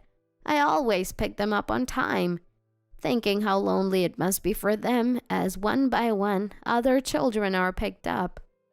Realizing this was the first time my grandchildren were in such a situation, I felt an urgent need to act. "I'll come to pick them up right away." I ended the call and headed to the daycare. With only my face washed, no makeup, and disheveled hair from just waking up, I had no time to care about my appearance. When I arrived at the daycare, my grandchildren ran to me crying. "I'm sorry for being late." I hugged them tightly, stroking their heads. While doing so, I felt a surge of anger towards my eldest son and his wife. At that moment, my own health didn't matter anymore. I had reached the limit of my patience. I brought dinner from a local deli with my 2 grandchildren, letting them choose their favorite dishes. After returning home, I tried contacting my eldest son and his wife multiple times via their mobile phones, but there was no response. The same with messages. It seemed like they were intentionally ignoring me. After bathing and feeding the grandchildren and putting them to bed, I heard the front door open. My eldest son and his wife had returned home. They appeared to have had a few drinks. My son, who's weak with alcohol, had a red face. His wife also seemed unsteady on her feet. "What's going on? I asked you to pick up the children." I confronted them as soon as they entered the living room. Apparently quite drunk, they blurted out together, "Forget that, water!" Demanding and noisy. I grabbed a bottle of mineral water from the fridge and threw it at them, barely holding back my desire to pour it over their heads. "Hey, Harper! What's with that attitude? You should respect us more. We just got back from work." Mia slurred her words. My son chimed in. Yeah. He agreed. "Do you remember I told you I was too ill to pick up the grandchildren?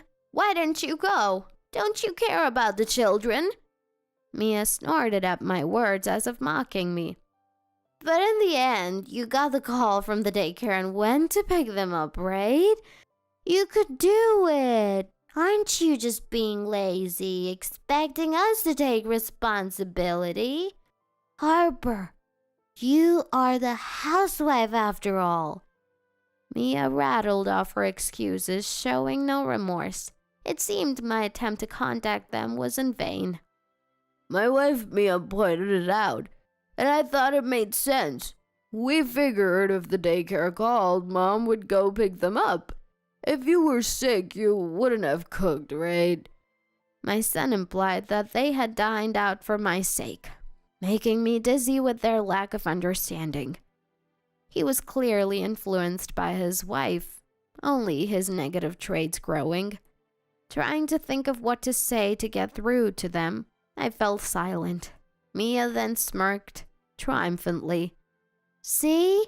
You can't even respond. It's obvious who's right. You're an adult. Manage your health better. Mocked and laughed at, I reached my breaking point. Enough is enough. All I've heard are excuses. You've never done household chores since you got married. Do you even understand how tough it is to be a housewife? Mia seemed surprised at my outburst, likely not expecting me to fight back. Her face quickly turned to a malicious smile. You think you're so great just for doing household chores. I won't take care of you anymore. My eldest son's wife said this, thrusting her face towards me as if to challenge. Her face, mocking and laughing at me, was so hideous I felt nauseous. If you have a complaint, then leave. She must have been drunk. My eldest son, laughing, kept repeating, just leave. Repeat. Seeing my son and his wife laugh continuously, I made up my mind. Gladly, I'll leave, I declared to them. They stood up, looking at me with surprise. Then, in the next moment, they looked at each other and started laughing. They were mocking me, thinking I couldn't leave. I left them laughing like mad in the living room and went back to my room. The next morning, anger seemed to have overtaken my illness, and my fever had completely subsided. I deliberately made it seem like a normal morning. As usual, I prepared my grandson's lunchbox and breakfast for my eldest son and his wife. I started the washing machine and lightly cleaned the entrance. I woke up the grandchildren, had them eat breakfast, and took them to daycare. Meanwhile, my son and his wife had left for work, leaving the bathroom and dining table messy.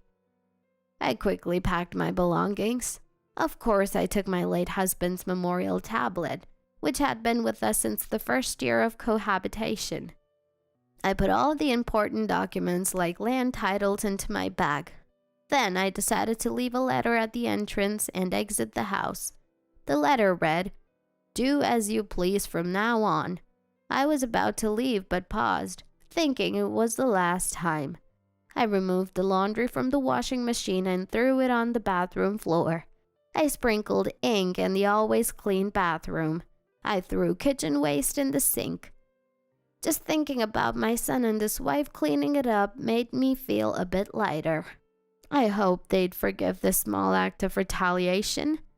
That evening, relaxing in a hotel, my mobile phone started ringing. It was my son's wife. Ignoring it at first, soon my son's name appeared on the screen. They must have been calling alternately. I continued to ignore them deliberately before answering. It was my son's wife on the line. "Oh, what's up? It's rare for you to contact me." I spoke slowly, annoying my son's wife. "It's not what's up. What's going on at home? The garbage stinks. The bathroom is flooded. What's all this? For a housewife, where have you gone?" She yelled with such ferocity I had to move the phone away from my ear. She was clearly infuriated by the mess I left behind. "That's why I told you to do as you pleased. It was you who told me to leave, remember?" I replied in a provocative tone. I could hear my son's wife grinding her teeth. "Harper, if you come back now, I'll pretend today never happened." Realizing I had no intention of returning, she spoke in a cajoling voice, adding she would even take care of me. Her attitude, always mentioning caregiving, had always bothered me. "Mia, thank you, but it's okay. I can solve caregiving with money, so I won't bother you. Don't worry. But I'm more concerned about you. You've been using my pension for living expenses, right? From now on, you'll have to manage on your own. Since we started living together, they never once contributed to household expenses. I paid for everything from my pension. Food, utilities, everything. I had savings for retirement, so I wasn't worried about my future. The problem was with my son and his wife. On weekends, they would leave the children and gamble. When they won, they spent lavishly. When they lost, they'd come home to me for money. They clearly had no savings, living like children, treating their earnings as personal pocket money. They bought branded goods but dressed their children in hand-me-downs. I couldn't tolerate such a lifestyle. What's wrong with that? We had work too. What's wrong with spending the money we earn? That's so unfair. When I advised them to change their lifestyle, my son's wife retorted. Talking to her felt like dealing with a rebellious teenager. The children are attached to you, Harper. They might be crying right now because you didn't pick them up. Isn't that sad? I sighed in exasperation as my eldest son's wife used the children as leverage. It was clear they hadn't picked them up. She thought she had hit a nerve as I remained silent. The atmosphere palpable even through the phone. You can feel the atmosphere through your mobile phone. But I had made arrangements. Don't worry, the children are at your parents' house. I visited and left them there. Huh? My son's wife was obviously shocked. I had picked up the grandchildren during the day and visited her parents. I confided everything that had happened to them, expressing my decision to leave but expressing concern for the grandchildren. Your parents have agreed to take care of them for a while. My eldest son's wife is speechless. She was speechless, as her biggest weakness was her parents. They are very strict and she's still afraid of them. When I told them everything, they bowed deeply in apology. I was worried they wouldn't believe me, but they did. About my eldest son's wife. Ever since she was young, she had these issues, they murmured apologetically. To the stunned silence of my son's wife, I said, "Well then," and ended the call. I ignored multiple calls from my son afterward. The next day I was having coffee at my son's wife's parents' house. The grandchildren were having a great time with their grandparents. Spotting me, they ran over. "Let's stay together tonight," he said. We shared a laugh at this adorable suggestion. Our peaceful time was disrupted by the sound of the door opening roughly. My son and his wife entered without greeting, surprised to see me. "Why is Harper here?" My son's wife asked in a strained voice. "Yesterday we had a long talk and got along well. I'm just visiting today. Have you finished cleaning the house yet?" She glared at me as I answered. Then, turning to her parents, she began. "Harper has a habit of lying," she pleaded. "Don't believe what she said. She's known for her lies and spreading bad rumors about me in the neighborhood." She desperately tried to sway her parents to her side. However, her parents had a look of, "Not this again." As we remained silent, she continued, fabricating stories and tearfully claiming she had been managing both housework and her job. I almost admired her acting skills. "It's you who lies. How many times have you deceived us?" Her dad finally spoke. He mentioned being shocked by the profile she submitted to the matrimonial agency, revealing all her education and career claims were false. Even my son was surprised. "Huh?" I exclaimed.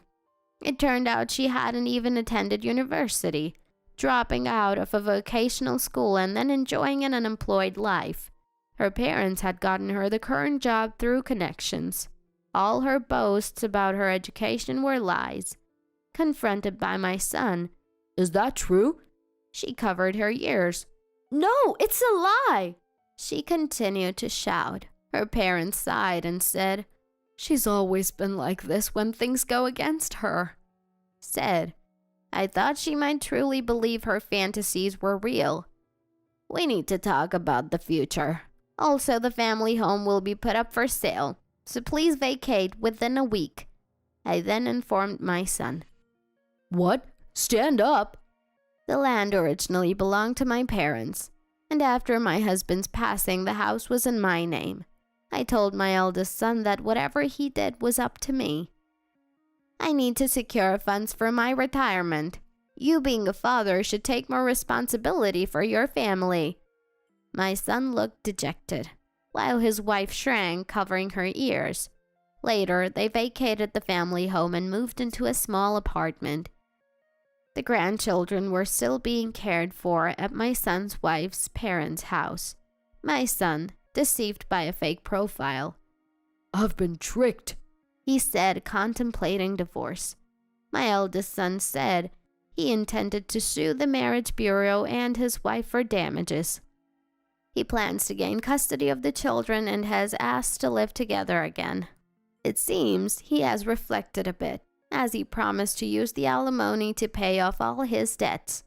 The divorce between my son and his wife was a bit contentious, but when her falsified background was brought up, she quickly agreed to the divorce. After the divorce, she apparently returned to her parents' house. Her tendency to fabricate stories worsened, leading to mental instability, and I heard she'll soon be admitted to a hospital. After the divorce was finalized, I bought a small 2-family home, a new build. Due to my age, it was difficult to purchase it alone, so my son also helped.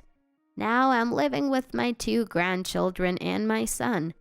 He has become more cooperative with household chores. He's trying to improve his lifestyle and become a father worthy of respect. When I tell him to be careful with his choice of wife in the future, he makes a troubled face and says, I understand, replied the eldest son. I'm convinced that these unpleasant memories will soon turn into laughing matters. Andrew was getting married, Mom said. The moment I heard her words, I was filled with mixed emotions of joy and loneliness. My name is Emily, and I'm 30 years old. My brother Andrew is 5 years older. Andrew was always kind and intelligent. He took care of me whenever our working parents were busy. I've been fond of him since childhood. I was in my senior year of college when I heard from Mom that Andrew was getting married. I waited for his arrival with mixed feelings, knowing that he would bring his fiancée. But when I met Andrew's girlfriend, these complicated feelings disappeared. Her name is Jennifer, beautiful and kind, always smiling and talking to me. She's perfect for Andrew, and I thought I could get along with her well. Surely the whole family felt the same, and blessed Andrew. But who could have imagined what would happen next? After the wedding, Andrew and his wife asked to stay with us for a while to save money for their own place. With me being at college and part-time work, and our parents often away at their jobs, we thought it wouldn't be much of an issue. Jennifer got along well with my parents and quickly became part of the family. However, I began to feel distrust towards Jennifer. It started with small things. I had my favorite shampoo, but I noticed it smelled on her. When I told her not to use my things without asking, "I'm sorry, I ran out of mine and ended up using yours." She apologized, but the shampoo kept disappearing quickly. Items from my room started to go missing. When confronted in front of the family, it was usually Jennifer who said, "I couldn't find a pen, and I thought Emily, being a student, would surely have one." Or, "I needed a handkerchief urgently and found one in the laundry, so I borrowed it." And then she would apologize. These were small things, but I have a strong dislike for people touching my belongings, and the stress gradually built up. Half a year later, I was watching TV in the living room on a weekend when Jennifer came in. "Move over," she said brusquely. I was shocked and looked at her. "You're in the way. I prefer if you're not around during the day," she said. Those words made all my pent-up stress explode. "This is my house, you know. You're the one who's staying here," I retorted. Jennifer laughed, not with the warm smile I met her with, but a mocking one. Still living in your parents' house as an adult? How dependent are you? And now that I'm married, I have the right to live here too. Understand? She spoke with such absurd logic. Just because you're married, what of it? Just because you're married, what of it? I was born and raised here. What's wrong with living in my parents' house? Then Jennifer mocked me even more. That will keep you from ever getting married. With a face like yours, I doubt you'll ever catch a decent man, but you should at least try to be likable like me. I could almost respect her two-faced nature, but I refused to deceive others just to be liked. I told her that boldly. I don't want to be like you, Jennifer. You're probably just attracted to Andrew for his title and money. Andrew has always been smart, working for a well-known corporation. Our busy parents have decent jobs too, and I believe we're a relatively affluent family. That's why with a spacious house, having another person living with us isn't too bothersome. From what I've heard, Jennifer's family struggled, raised by a single mother far from wealth, so it wouldn't surprise me if she were drawn to status and money. And I often see how she clings to Andrew, not seeming truly in love. Yet Andrew is oblivious, pampered by Jennifer. Do you really love Andrew, or did you marry him for other reasons? I asked her. And Jennifer laughed. Marriage is not just about love or hate. You're so childish. Of course I married someone wealthy. Eventually this house will be mine. Thanks to living here, I can buy designer clothes and gourmet foods without worry. Then Jennifer glared at me sharply. Besides, you, as a single woman, are somewhat in the way. You should leave soon. I was silent, and Jennifer approached me aggressively. Say something. Then she threw my mobile phone to the floor. The screen shattered, and I yelled at Jennifer in anger. Hey, what are you doing? At that moment, Andrew, who had been out, heard my loud voice and rushed into the living room. Seeing Andrew, Jennifer ran to him. Emily started yelling at me and threw her mobile phone at me, she lied. Andrew said, Emily, what do you have against Jennifer? I hear you've always been harassing her. Hearing this, I was stunned. Andrew didn't believe me at all. Apparently, Jennifer had been telling Andrew and my parents that I was harassing her when they weren't around. When things went missing from my room, she made it seem like I deliberately tried to embarrass her in front of the family. Even if I bought a cake, she would claim I intentionally didn't buy any for her. And recently, one of her designer bags was found in my room, implying I had stolen it. All of these accusations were completely baseless. I don't know anything about that designer bag. When I told Andrew this, he blamed me. There's no way you don't know. It was found in your room with your stuff inside it. I heard you were envious of Jennifer having it, but that doesn't mean you can just take it. I never knew about such a bag, let alone envied it. Despairing over Andrew's complete trust in Jennifer, I murmured, I understand what you said, Jennifer. Then I went to my room and started looking for a place to move immediately. I hate the idea of leaving because she told me to, but my family was already swayed by her, and no one believed me anymore. I couldn't believe my family either. It's been about 7 years since I left home. My contact with my parents has been minimal. After leaving, I worked hard, and before I knew it, I was a 30-year-old with a responsible position. Many have left to get married, but I can't seem to find hope in marriage, all because of Jennifer. I thought it was fine as long as she didn't involve me. But then, unexpectedly, they came. One weekend while I was relaxing at home, the doorbell rang. Going to see who it was, I found Andrew and his wife. They started explaining immediately upon seeing me. Through tears, they told me their daughter has a serious illness and they are looking for a compatible organ donor, asking if I could get tested. I knew Andrew and his wife had had a child years ago, but I had never met her. To me, she was a stranger. I didn't even know her age or gender until now. And because of Jennifer, my relationship with my family had deteriorated. Even Andrew, we used to be so close, but he believed only Jennifer's side and blamed me. I couldn't forgive him for that, so I told them I couldn't give an immediate answer. But they pleaded with me just to get tested, and their selfishness made me resent them even more. Because of your lies, I had to leave home. Andrew didn't believe a word I said, did he? And now you come here, not even apologizing, just asking for favors? If you really want me to get tested, apologize right now. And Jennifer, tell the truth about what you did to me. Then, perhaps because their daughter was important, Jennifer slowly started to speak. Maybe if Emily was around, Andrew would prioritize her over me. That would make me sad and jealous. John and Isabella would naturally prioritize their own daughter if Emily were around. That's why I wanted you gone. She spoke through tears, but I doubted her sincerity and told them so. It's not about being sad or jealous, right? It's because if I'm around, there's less money for Jennifer to use. I know you've been getting more living expenses from our parents since she came. Mom mentioned that the living expenses had significantly increased since Jennifer arrived. Essentially, I was an inconvenience, so you lied to get my family on your side. Jennifer looked shocked, but I continued. That time you claimed I stole the bag, it was you who placed it in my room, with some of my items inside to make it look like I was using it, and then had Andrew discover it, right? Didn't she tell you to check my room, Andrew? Andrew seemed to ponder for a moment and then nodded. But that alone doesn't prove Jennifer is in the wrong. It's just your speculation.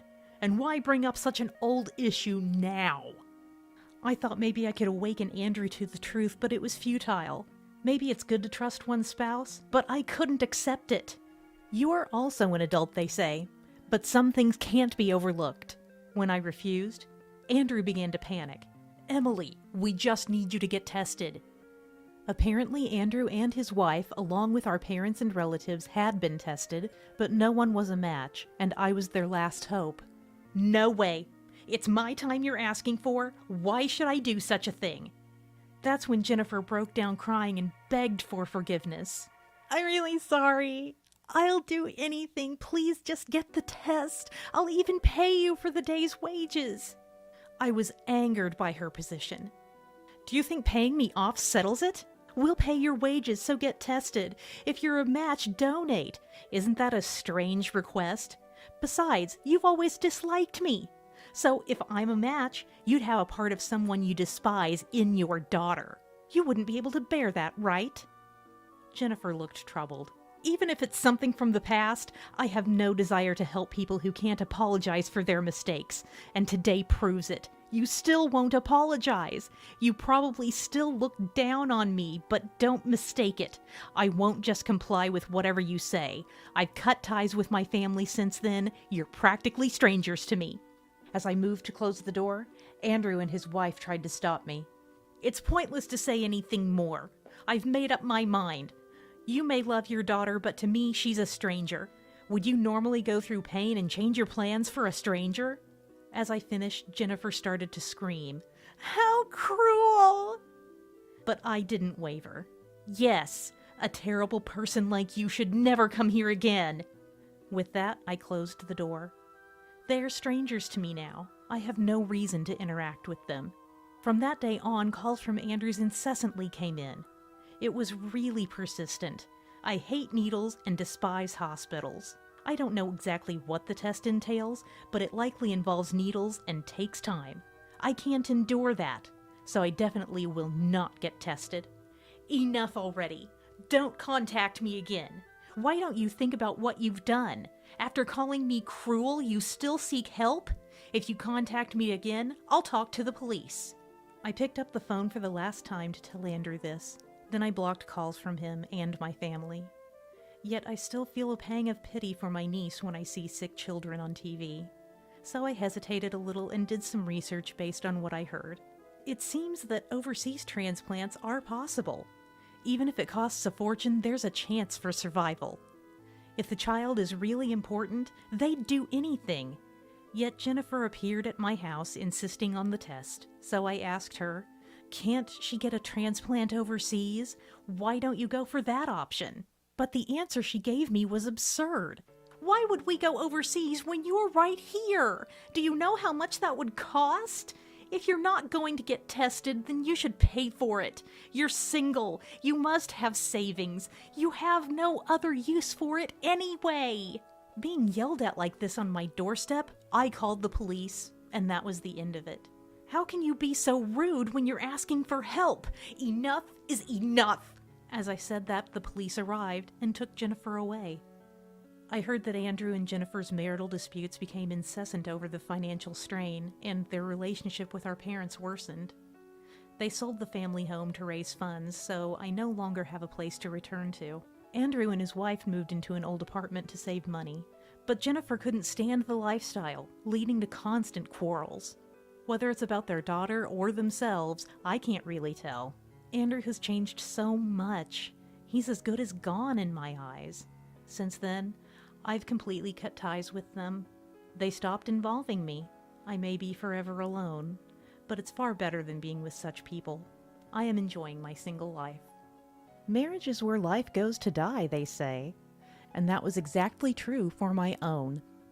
My marriage was orchestrated to lead me towards death, but I refuse to be the only one heading there. I'll take my husband and the in-laws with me. I, Amanda, married Daniel when we were both 32. I lost my parents in an accident and lived in children's homes for about 3 years, then worked and lived alone since I was 18. Though I made friends in the children's homes and at work, the absence of my parents always felt like a small hole in my heart, constantly seeking someone to fill that void. That's when Daniel appeared. Daniel worked in sales at the same company as me and initiated the conversation. He was handsome, with excellent sales performance, always surrounded by female employees, making me wonder why he approached me, a rather plain person. He'd invite me to lunch nearby and bring back presents just for me when he traveled, all openly in the office. Consequently, our relationship became well known, and I began receiving harassment from other female employees. However, when I told Daniel about this, "It's really the worst when women harass someone I like," he loudly declared in the office full of people. After that, the troubles ceased. Am I really worthy of such a wonderful man's love?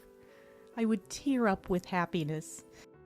6 months into our relationship, I was invited to Daniel's family home. We went by train, and to my surprise, his parents came to meet us at the station with such a welcoming attitude. I was astonished. "We've been waiting for a woman like you. You're really suited to be Daniel's wife." They greeted me as if our marriage was already decided. I felt a bit of unease, but Daniel assured me, saying, "I've been talking about Amanda to them for a while, and Dad and Mom say there's no one else for me but her," and smiled. Knowing that my parents were gone and my upbringing in children's homes, they comforted me. "You've been through a lot, but don't worry, we're here now," pulling me back into a dreamlike world. However, as marriage discussions became more concrete, Daniel's parents began to express their opinions more strongly. I wanted to quit my job immediately to have many children, which was something deeply important to me. Though Daniel and his parents would make a great family, I longed even more for a family of my own blood. However, Daniel and his parents were strongly against it. "Pregnancy should be left to nature. Besides, if you want to have many children, you'll need a lot of money," they said. "Exactly. If you get pregnant, you can take maternity leave. You should work hard and earn money now," they insisted. I agreed, seeing the logic in their words. Then, the demands escalated. For example, the wedding reception. I wanted a small ceremony or none at all, as I had few relatives and not many friends. But Daniel and his parents insisted on a grand celebration. "Daniel is well regarded at work, so it's essential to invite his bosses and many others," they said. "We work in the same place, so just from colleagues alone we can invite 60 to 70 people. With friends and acquaintances, we can invite even more," Daniel added. I was overruled. The same went for where we would live. Daniel was living in a 2-bedroom apartment alone, and I thought we'd live there together after getting married. But Daniel insisted families should live together, and decided on his own that we'd move in with his parents. He vacated his apartment and hastily moved us into his parents' home. At this point, I realized most of my wishes were being disregarded. Moreover, with his parents interfering in various aspects, it seemed impossible to expect a peaceful newlywed life with Daniel. Still, I tried not to mind, hoping that enduring a bit would lead to a wonderful family. Then the day to obtain our marriage license arrived. The wedding and reception were still 2 months away, but his parents advised getting the license early. The plan was for Daniel and me to go alone, but his mother, Christina, insisted, "It's a joyous occasion. Let's share the happiness together." And so his parents came along. Upon arriving at the municipal office to issue the license, I overheard a quiet conversation between Daniel and his parents. "Now Amanda has no place to escape to. She'll have to comply with us. She has no home to return to," they whispered. "Good. Now I can be relieved of household chores. We'll make her do everything," his mother said. "Talk to the company's accounting and change her salary's direct deposit to your bank account. She won't be allowed to use her salary freely once married," they discussed. Hearing this, I felt a chill all over. They wanted a free housekeeper in me, thinking that without a family or relatives to turn to, I would obediently serve. The affection Daniel displayed at work was likely a ruse to prevent me from running away. I was determined not to marry. The clerk, who seemed to have overheard the conversation, was looking at me intently. I whispered, audible only to the clerk. "I don't need a marriage license," I said. The clerk, momentarily confused, handed me a blank piece of paper instead of a license. I quickly tucked the paper into my bag and returned to Daniel and his parents, pretending nothing was amiss.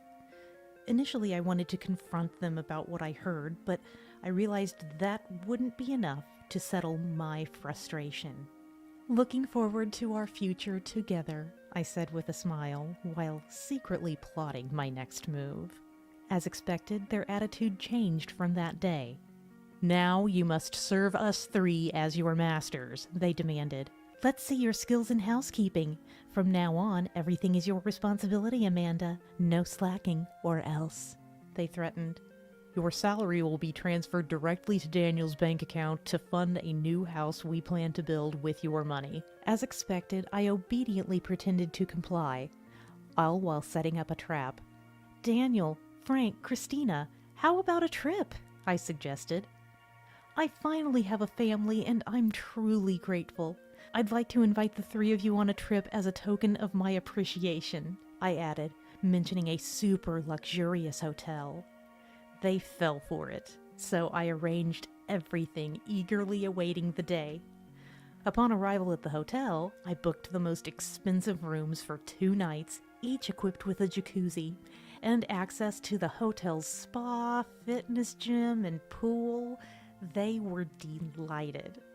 As I assured them, all additional expenses would be settled upon checkout, leading them to splurge on souvenirs and luxuries, including ordering copious amounts of expensive wine and whiskey with room service later on. As expected, the bill on the final day totaled $9,000. At the front desk, I pretended to be ready to pay with my credit card, then exclaimed, "Oh no! I've left my credit card at home," ensuring Daniel could hear. Naturally, I hadn't forgotten it at all. Daniel and his parents were livid, scolding me loudly, demanding what we were going to do. I then turned to Daniel. "I'm so sorry. I'll withdraw the money and give it back to Daniel in full once we're home. Could you please pay with your credit card for now?" I pleaded. Reluctantly, Daniel took out his credit card, warning, "Make sure you pay it back with interest." "Don't worry, I have savings from before we were married," I assured him. He handed over his card to the front desk, seemingly pleased. Success. After leaving the hotel, we visited several tourist spots, ensuring they continued to spend lavishly. Upon returning home, I excused myself. "I'll just go to the bank's ATM," and never entered the house, escaping with my bag, packed with all my belongings. I had arranged to stay with a friend who was aware of my situation for a while. By then, Daniel and his parents would have been in shock discovering the note I left on the living room table. It read, "I cannot marry such terrible people." As expected, I received a call from Daniel 10 minutes after leaving the house. "Why is there a note saying I cannot marry such terrible people?" "Because I realized I would be mistreated if I married into this," I retorted, revealing that I had heard everything they discussed. Daniel choked up. "You thought you could do anything because I have no parents or siblings to go to. Don't underestimate people," I said. Then Daniel became defiant. "I married you even though you're doomed to be alone forever. How dare you act high and mighty? Do you think in this day and age, just because I'm destined to be alone, I won't leave? Besides, I'm young, working, and childless. You and your parents are really foolish," I countered. Daniel fell silent. I pressed on. "Make sure you pay the entire bill from the trip with your credit card. Thanks for falling for my lie so easily." "Wait, it was $9,000, right?" "More like $10,000 in total after we left the hotel." "Tough luck," I said, and Daniel became even angrier. "Why should I pay the whole amount? Are you saying I should pay your part too?" "Of course! You three tried to deceive me, so think of it as getting off cheap," I retorted and hung up. Daniel, who had been spending all his salary expecting to use mine, had little savings. The same likely went for his spendthrift parents, so paying off $10,000 wouldn't be easy for them. I was curious to see how they'd manage. Later, I received a substantial settlement from Daniel as an apology for what amounted to marriage fraud. Since we worked at the same company and many thought we were getting married, I agreed not to disclose the truth in exchange for the settlement. I also made him pay the cancellation fees for the wedding we had planned in 2 months. With over 100 guests invited, the cancellation would cost him 40% of the estimated amount, or $20,000, forcing him to borrow from high-interest lenders.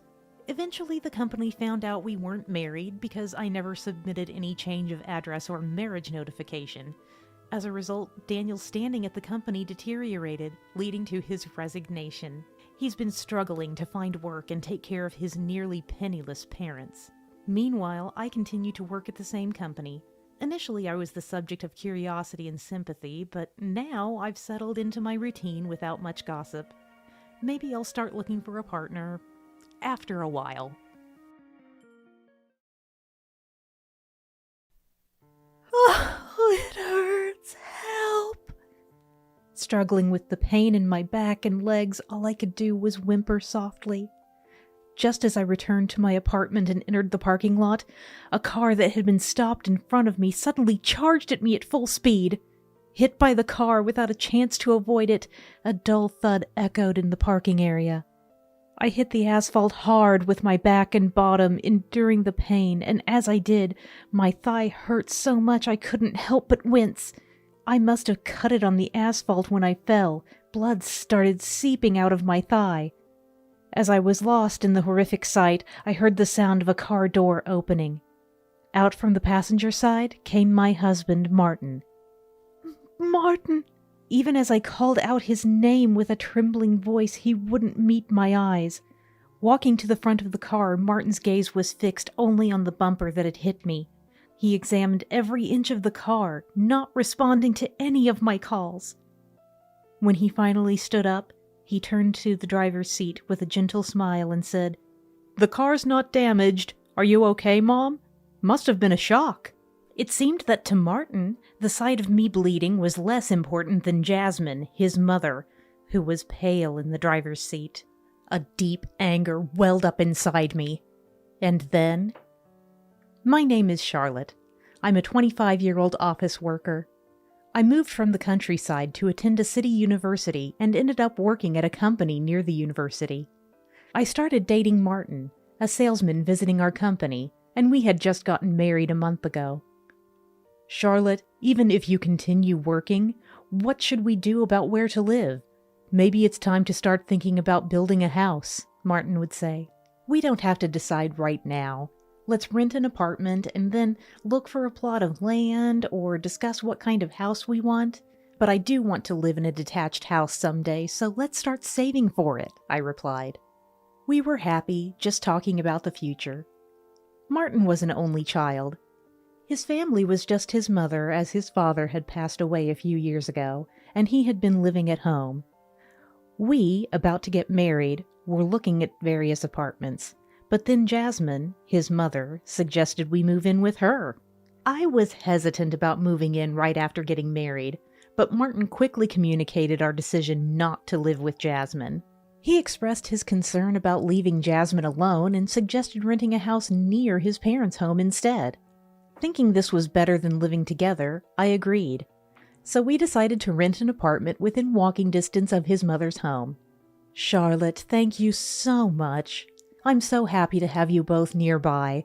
After my husband passed away, living with just Martin was reassuring, but if I lost him too, I'd feel so anxious, so I'm truly grateful. Thank you, Jasmine. I'm glad you're nearby too. And this meal is really delicious. I appreciate it. It's nothing, dear. Food tastes better when there's more of it, so don't worry about it. Because we lived within walking distance, Jasmine frequently checked in on us. Both of us were busy working, and during peak seasons, we'd come home late. Knowing this, Jasmine would bring over home-cooked meals once a week. Honestly, our late-night returns being a norm during busy periods, having dinner prepared by Jasmine was a relief. Jasmine was kind and a good person, and I felt happy to have married into such a family. Even my mother had been pleased with Martin and Jasmine from the time of the family meeting. "What wonderful, good people they are," she said. Martin and I were enjoying our newlywed life, getting along well even after marriage. We often went for drives on weekends. Martin was someone who loved cars, owning a vehicle he was particularly fond of. Martin really loves cars, doesn't he? You're the first person I've met who's this passionate about them. Really? Isn't my car always clean? I think it's important to keep it nice, especially when I'm driving Charlotte around. As Martin said, riding in a clean car indeed feels good. I loved these moments with Martin. I believed they would continue forever, without a doubt. But about a month after we got married, I started feeling like these happy days might be at risk. Mom, stop it. I'm not a child. I can eat by myself. I'm fine. But look, if Martin hurts his hand, it won't be good. He needs his hand for his computer work. I know, but Charlotte is here too. It's okay. We always eat like this. Let me do it for you. On this day, Jasmine had brought crab to our house. She meticulously peeled the crab meat and handed it to Martin. I watched this scene from the kitchen, feeling a bit perplexed. Martin is the same age as me. He can certainly eat crab by himself, and even though he uses his computer for work as a salesperson who actively goes out to earn, it's not a critical issue. In fact, when he ate crab with me, he peeled and ate it himself without any problem. Martin, this one has a lot of meat. Open up. I can eat by myself. It's okay, it's okay. Jasmine snugly sat next to Martin, feeding him the crab. Honestly, I thought he could eat it himself without needing to be that close. I began to notice how unusually close Martin and Jasmine were from that day. Once I started feeling that way, every little thing began to bother me. I'm going to take Mom to her lesson today. What? But we had plans to go to the movies this evening, remember? I even bought the tickets. Sorry. The movie will come out on DVD or something later, so let's just watch it then. Since you bought tickets, why don't you go watch it by yourself for now? He may not be a total mama's boy, but for some reason, Martin always seemed to do whatever Jasmine asked. Not long ago, Jasmine suddenly called wanting pizza in the evening. We had plans to go out for steak that day. We were ready to leave, standing at the front door when the call came. I thought we'd all go for pizza together, but Martin left me with, "Sorry, go have steak by yourself," and went to pick up Jasmine. When I complained to Martin upon his return, he said he'd be more careful next time. But nothing really changed. Martin continued to prioritize Jasmine whenever our plans clashed for whatever reason, and Jasmine accepted it as if it were her due. In fact, she seemed to try and stay close to Martin as much as possible. Apparently, at Martin's request, Jasmine started delivering dinner to our house and often stayed to eat with us. It became a routine occurrence once or twice a week, no matter how much I protested that it must be a burden for Jasmine. "It's okay, I live nearby," she'd say, with no sign of stopping. Moreover, we were often invited to tea parties or meals at the in-laws' house on weekends. Naturally, our time as a couple dwindled, and I couldn't find time for household chores I'd planned to do over the weekend. If I suggested Martin go alone, Jasmine would insist on inviting me as well. Whether she came to our house or we called on the in-laws, the implications were the same. Jasmine began to criticize my housekeeping. "Charlotte, I know you both work, but you should at least prepare a proper dinner. Relying on ready-made meals is just not acceptable for a housewife." "I'm sorry, when I get home late, Martin prefers to pick up his favorite ready-made meals." Hearing my words, Jasmine's eyes widened in shock. "What's this? Not only do you barely cook, but you have Martin picking up dinner? Can't believe it! Do you even realize how busy he is? As a wife, you should properly consider your family's nutrition and at least make meals." Then, crossing her arms, she looked at me and started speaking sternly. "Mostly, I'm the one who makes your dinners. I started doing it once a week because I knew you were busy, but it turned into 2 or even 3 times. And on weekends you eat at our place, so you hardly have any opportunity to cook dinner. Being busy is no excuse. Everyone is busy." I couldn't hide my sigh at Jasmine's words. Whose fault does she think it is that I don't even have time to cook dinner anymore? She was the one who imposed meals on us, repeatedly bringing them despite our refusals. As I was about to retort, Martin stepped in front of me and glared. "That's right, Charlotte. Mom's cooking is great, but you can't rely on it all the time. It's too much of a burden for her to bring food over, and it's not healthy to keep eating ready-made meals. Try making something yourself from time to time." "Exactly, Martin. A husband needs to properly discipline his wife, but you know, Martin, it's not like I dislike cooking." "I know, I love your home cooking the best, Mom." And then Jasmine and Martin were in their own world again. Unnoticed were my silence and chill in my gaze. Charlotte is so young, so I understand some of it is inevitable. Even if she had time, I don't expect her to make delicious food. Probably just makes heavy, unhealthy meals. That's right. Charlotte likes steak, so she prefers meaty dishes, and she's a bit naive about the world. Meat isn't everything. You need to think about vegetables and have a balanced intake. Charlotte just isn't capable of thinking about nutrition yet. She doesn't have the experience as a housewife like you do, Mom. Both Martin and Jasmine belittled me. At some point, arguing back seemed pointless. I just wished they would leave quickly, but staying silent meant being labeled as rude by the two of them. Ignoring it all, eventually a content Jasmine would leave for her home. The moment Jasmine was gone, Martin started playing games on his mobile phone, and I finally confronted him. "Hey, what are you trying to do? You get Jasmine to bring over unsolicited meals and then criticize me for not cooking? I can't cook because Jasmine always brings over so much food. And both of you criticize me about cooking and cleaning, but you don't realize that I don't have time for that because Jasmine keeps coming over? If you want me to do it, then stop calling your mom over. Or if you prefer her so much, why don't you just go back and live with her?" At my words, Martin glanced at me briefly and then laughed mockingly.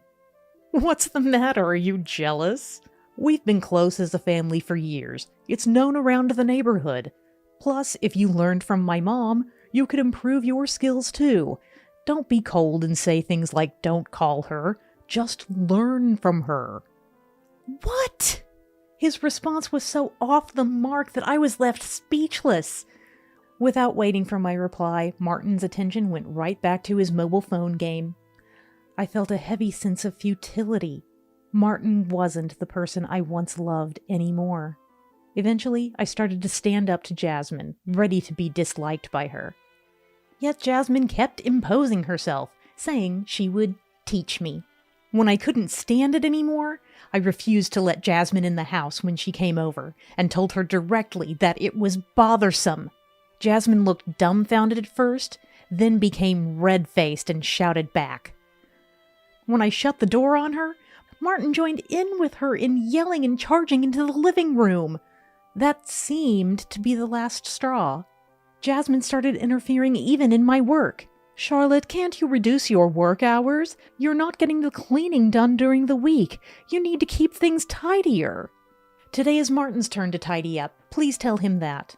"What are you thinking? Making your husband, who works outside, do the house cleaning?" "I work outside too! We both work outside the home, so we both do the housework." Even if Jasmine understood the concept of both partners working, she strongly believed housework was the wife's responsibility. She seemed to think I was shirking my duties onto Martin. Jasmine sighed heavily as if frustrated. "Charlotte, there's a difference in income between you and Martin. It's normal for the one earning less to take on more household chores. If you can't manage that, maybe you should consider becoming a housewife. Unfortunately, our incomes are nearly the same, and with Martin's income alone, becoming a housewife isn't feasible. I have to work too. We both work full-time and come home around the same time, yet you are saying I alone should do the housework? It's not about the time you get home. You have no respect or gratitude for Martin, who works hard every day." Before I could even reply, Jasmine dramatically threw up her hands and sighed in exasperation. I wanted to retort that Martin showed me neither gratitude nor respect, but Jasmine wasn't listening anymore. Even as Jasmine and I became increasingly antagonistic, Martin never once listened to my side. He'd side with Jasmine and blame me along with her. He stopped doing anything around the house and began spending more time at his mom's than at home. If I ever brought it up, he would start berating me furiously. So I ended up just watching Martin leave. It was easier to have him spend time at his parents' house than force our coexistence. One day, as I was walking home early from a nearby company, I entered the apartment complex. Just then, in the parking lot, I saw Martin and Jasmine apparently about to leave in our car. I didn't even want to greet them and tried to hurry past, when suddenly, the car in front of me sped up directly towards me. I thought to dodge, but the speed was too much and I was knocked down. Luckily, I didn't hit my head, but I noticed blood coming from a severely painful leg. Apparently, I had cut it on an asphalt protrusion as I fell, causing blood to gush from my thigh. As I panicked about the blood loss, the car door opened. Only Martin got out. Leaving the passenger door open, he started carefully checking the area of the car I had presumably hit. He didn't even look at me once. Jasmine, looking pale, was in the driver's seat and didn't even try to get out. "Hey!" Finally, getting Martin's attention from the front bumper, he stood up. As the bleeding continued and I thought of going to the hospital, Martin turned away from me towards the driver's seat. "It's fine. The car's not damaged. Are you hurt, Mom? That was scary, wasn't it? Are you okay?" I was dumbfounded by his words. Here I was, bleeding in front of him, and all he cared about was the car and Jasmine. At Jasmine's reassurance, Martin smiled gently and was about to get back into the passenger seat. Finally, Martin looked at me. "Hey, don't sit in the middle of the road. You're blocking the cars, you know." His lack of concern and that remark made my anger explode. "Don't joke with me! You hit me with your car and now you're blaming me?" "It's your fault. You suddenly jumped out, and that's why you got hit. And after falling down, don't blame it on Mom. What were you planning to do if the car got damaged?" I couldn't believe Martin was the same person anymore. He hit me, caused an injury, and yet he was claiming it was my fault. Without a word of concern for me, he was gesturing for me to move to the side of the road. Concerned about the car when there's someone bleeding here? You saw me right in front of you, didn't you? You drove at me with such speed. It's wrong to suddenly accelerate in a parking lot. What if I had been someone else? Would you say the same thing to them? Huh? You're not someone else. You're family. Even if I hit you, I'd be the one paying for the repairs, you get that? There's no benefit for me hitting you, understand? No benefit? You're the one who hit me! Why should I be the one getting blamed? As Martin and I were arguing, Jasmine finally got out of the driver's seat. She approached me with a domineering stance, looking down at me. Charlotte, do you have any idea how much Martin's car costs? You were the one who ran into it, and yet you speak like that. The first thing you should do is apologize. I was so astounded by the situation that I was at a loss for words.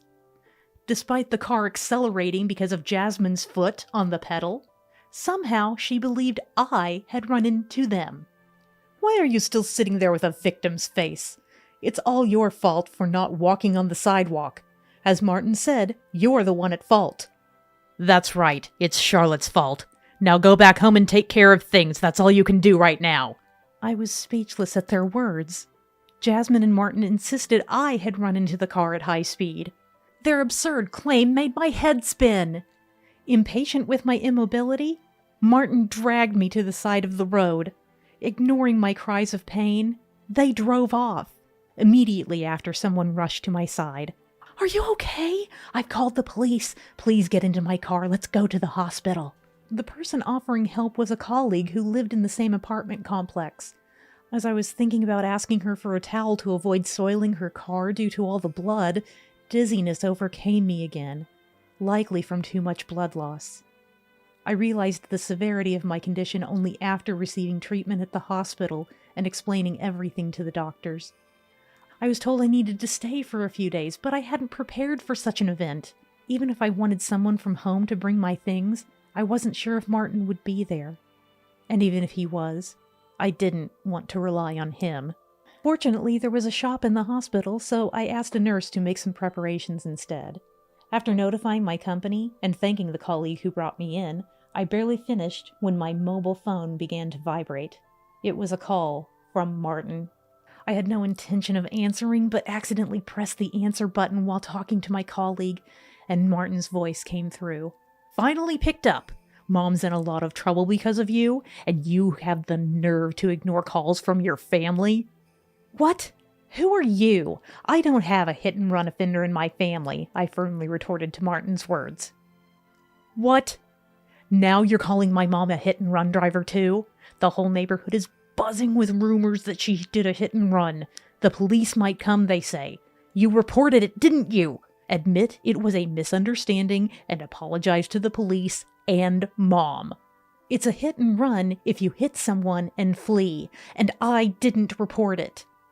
As Martin spoke excitedly, I told him it was my colleague who had taken me to the hospital and reported it.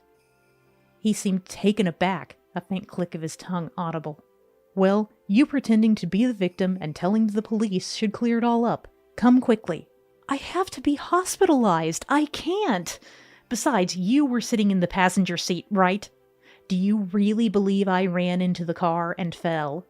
When Martin heard my retort about playing the victim, he was silent for a moment. Then he spoke to me in a scolding tone, as if I were a child. Look, Charlotte, if Mom really made a mistake driving and hit you, what do you think would happen? She might become too scared to ever drive again. Don't you think that's pitiful? That doesn't make sense. Someone who drives that dangerously shouldn't be driving at all. Why do you have to say it like that? Just tell the police you weren't looking either, and it's all settled. Don't you get it? Families help each other when they're in trouble. I sighed deeply at what felt like a hopeless conversation. Your idea of family and mine are very different.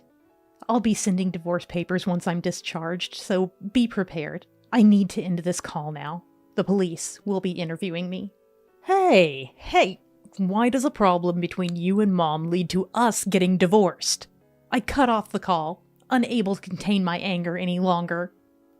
To calm down, I took several deep breaths and began planning my return to my parental home. I would need to take a plane and a ferry to get there, a long journey, but I no longer had a choice. I had been preparing for the possibility of divorce, so packing my things wouldn't be a problem.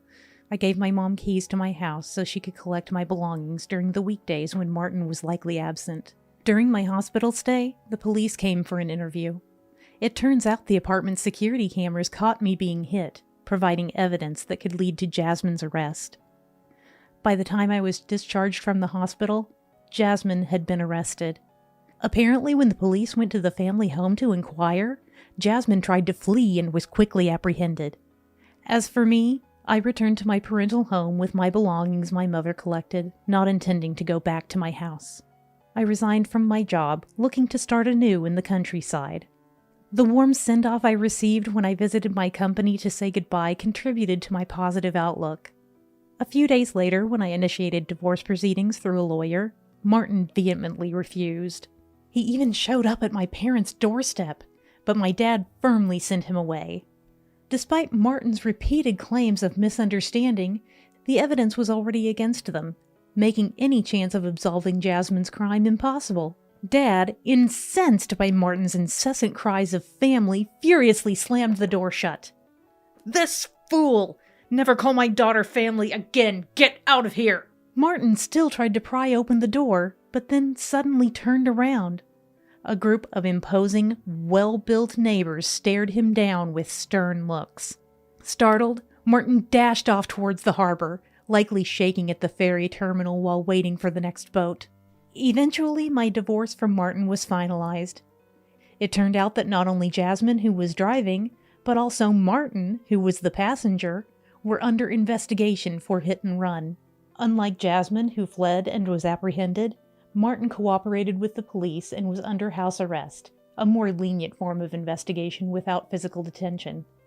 However, due to my moving away by plane and ferry to my parental home, they considered there was a risk of fleeing, leading to a similar treatment as Jasmine. Perhaps by showing willingness to comply with the divorce, Martin was trying to indicate his remorse. But as long as the divorce was finalized, I was content. The colleague who informed me about the proceedings said that Martin and Jasmine's case had become the talk of the neighborhood. A husband who worries about the mother who hit his wife more than the wife herself? The worst parent and child duo for hit and run. Both parent and child arrested. It seems to be the talk of the town every day. With Martin and Jasmine now unreachable, my only recourse was to proceed through my lawyer. Not that I minded, as I preferred not to see their faces again.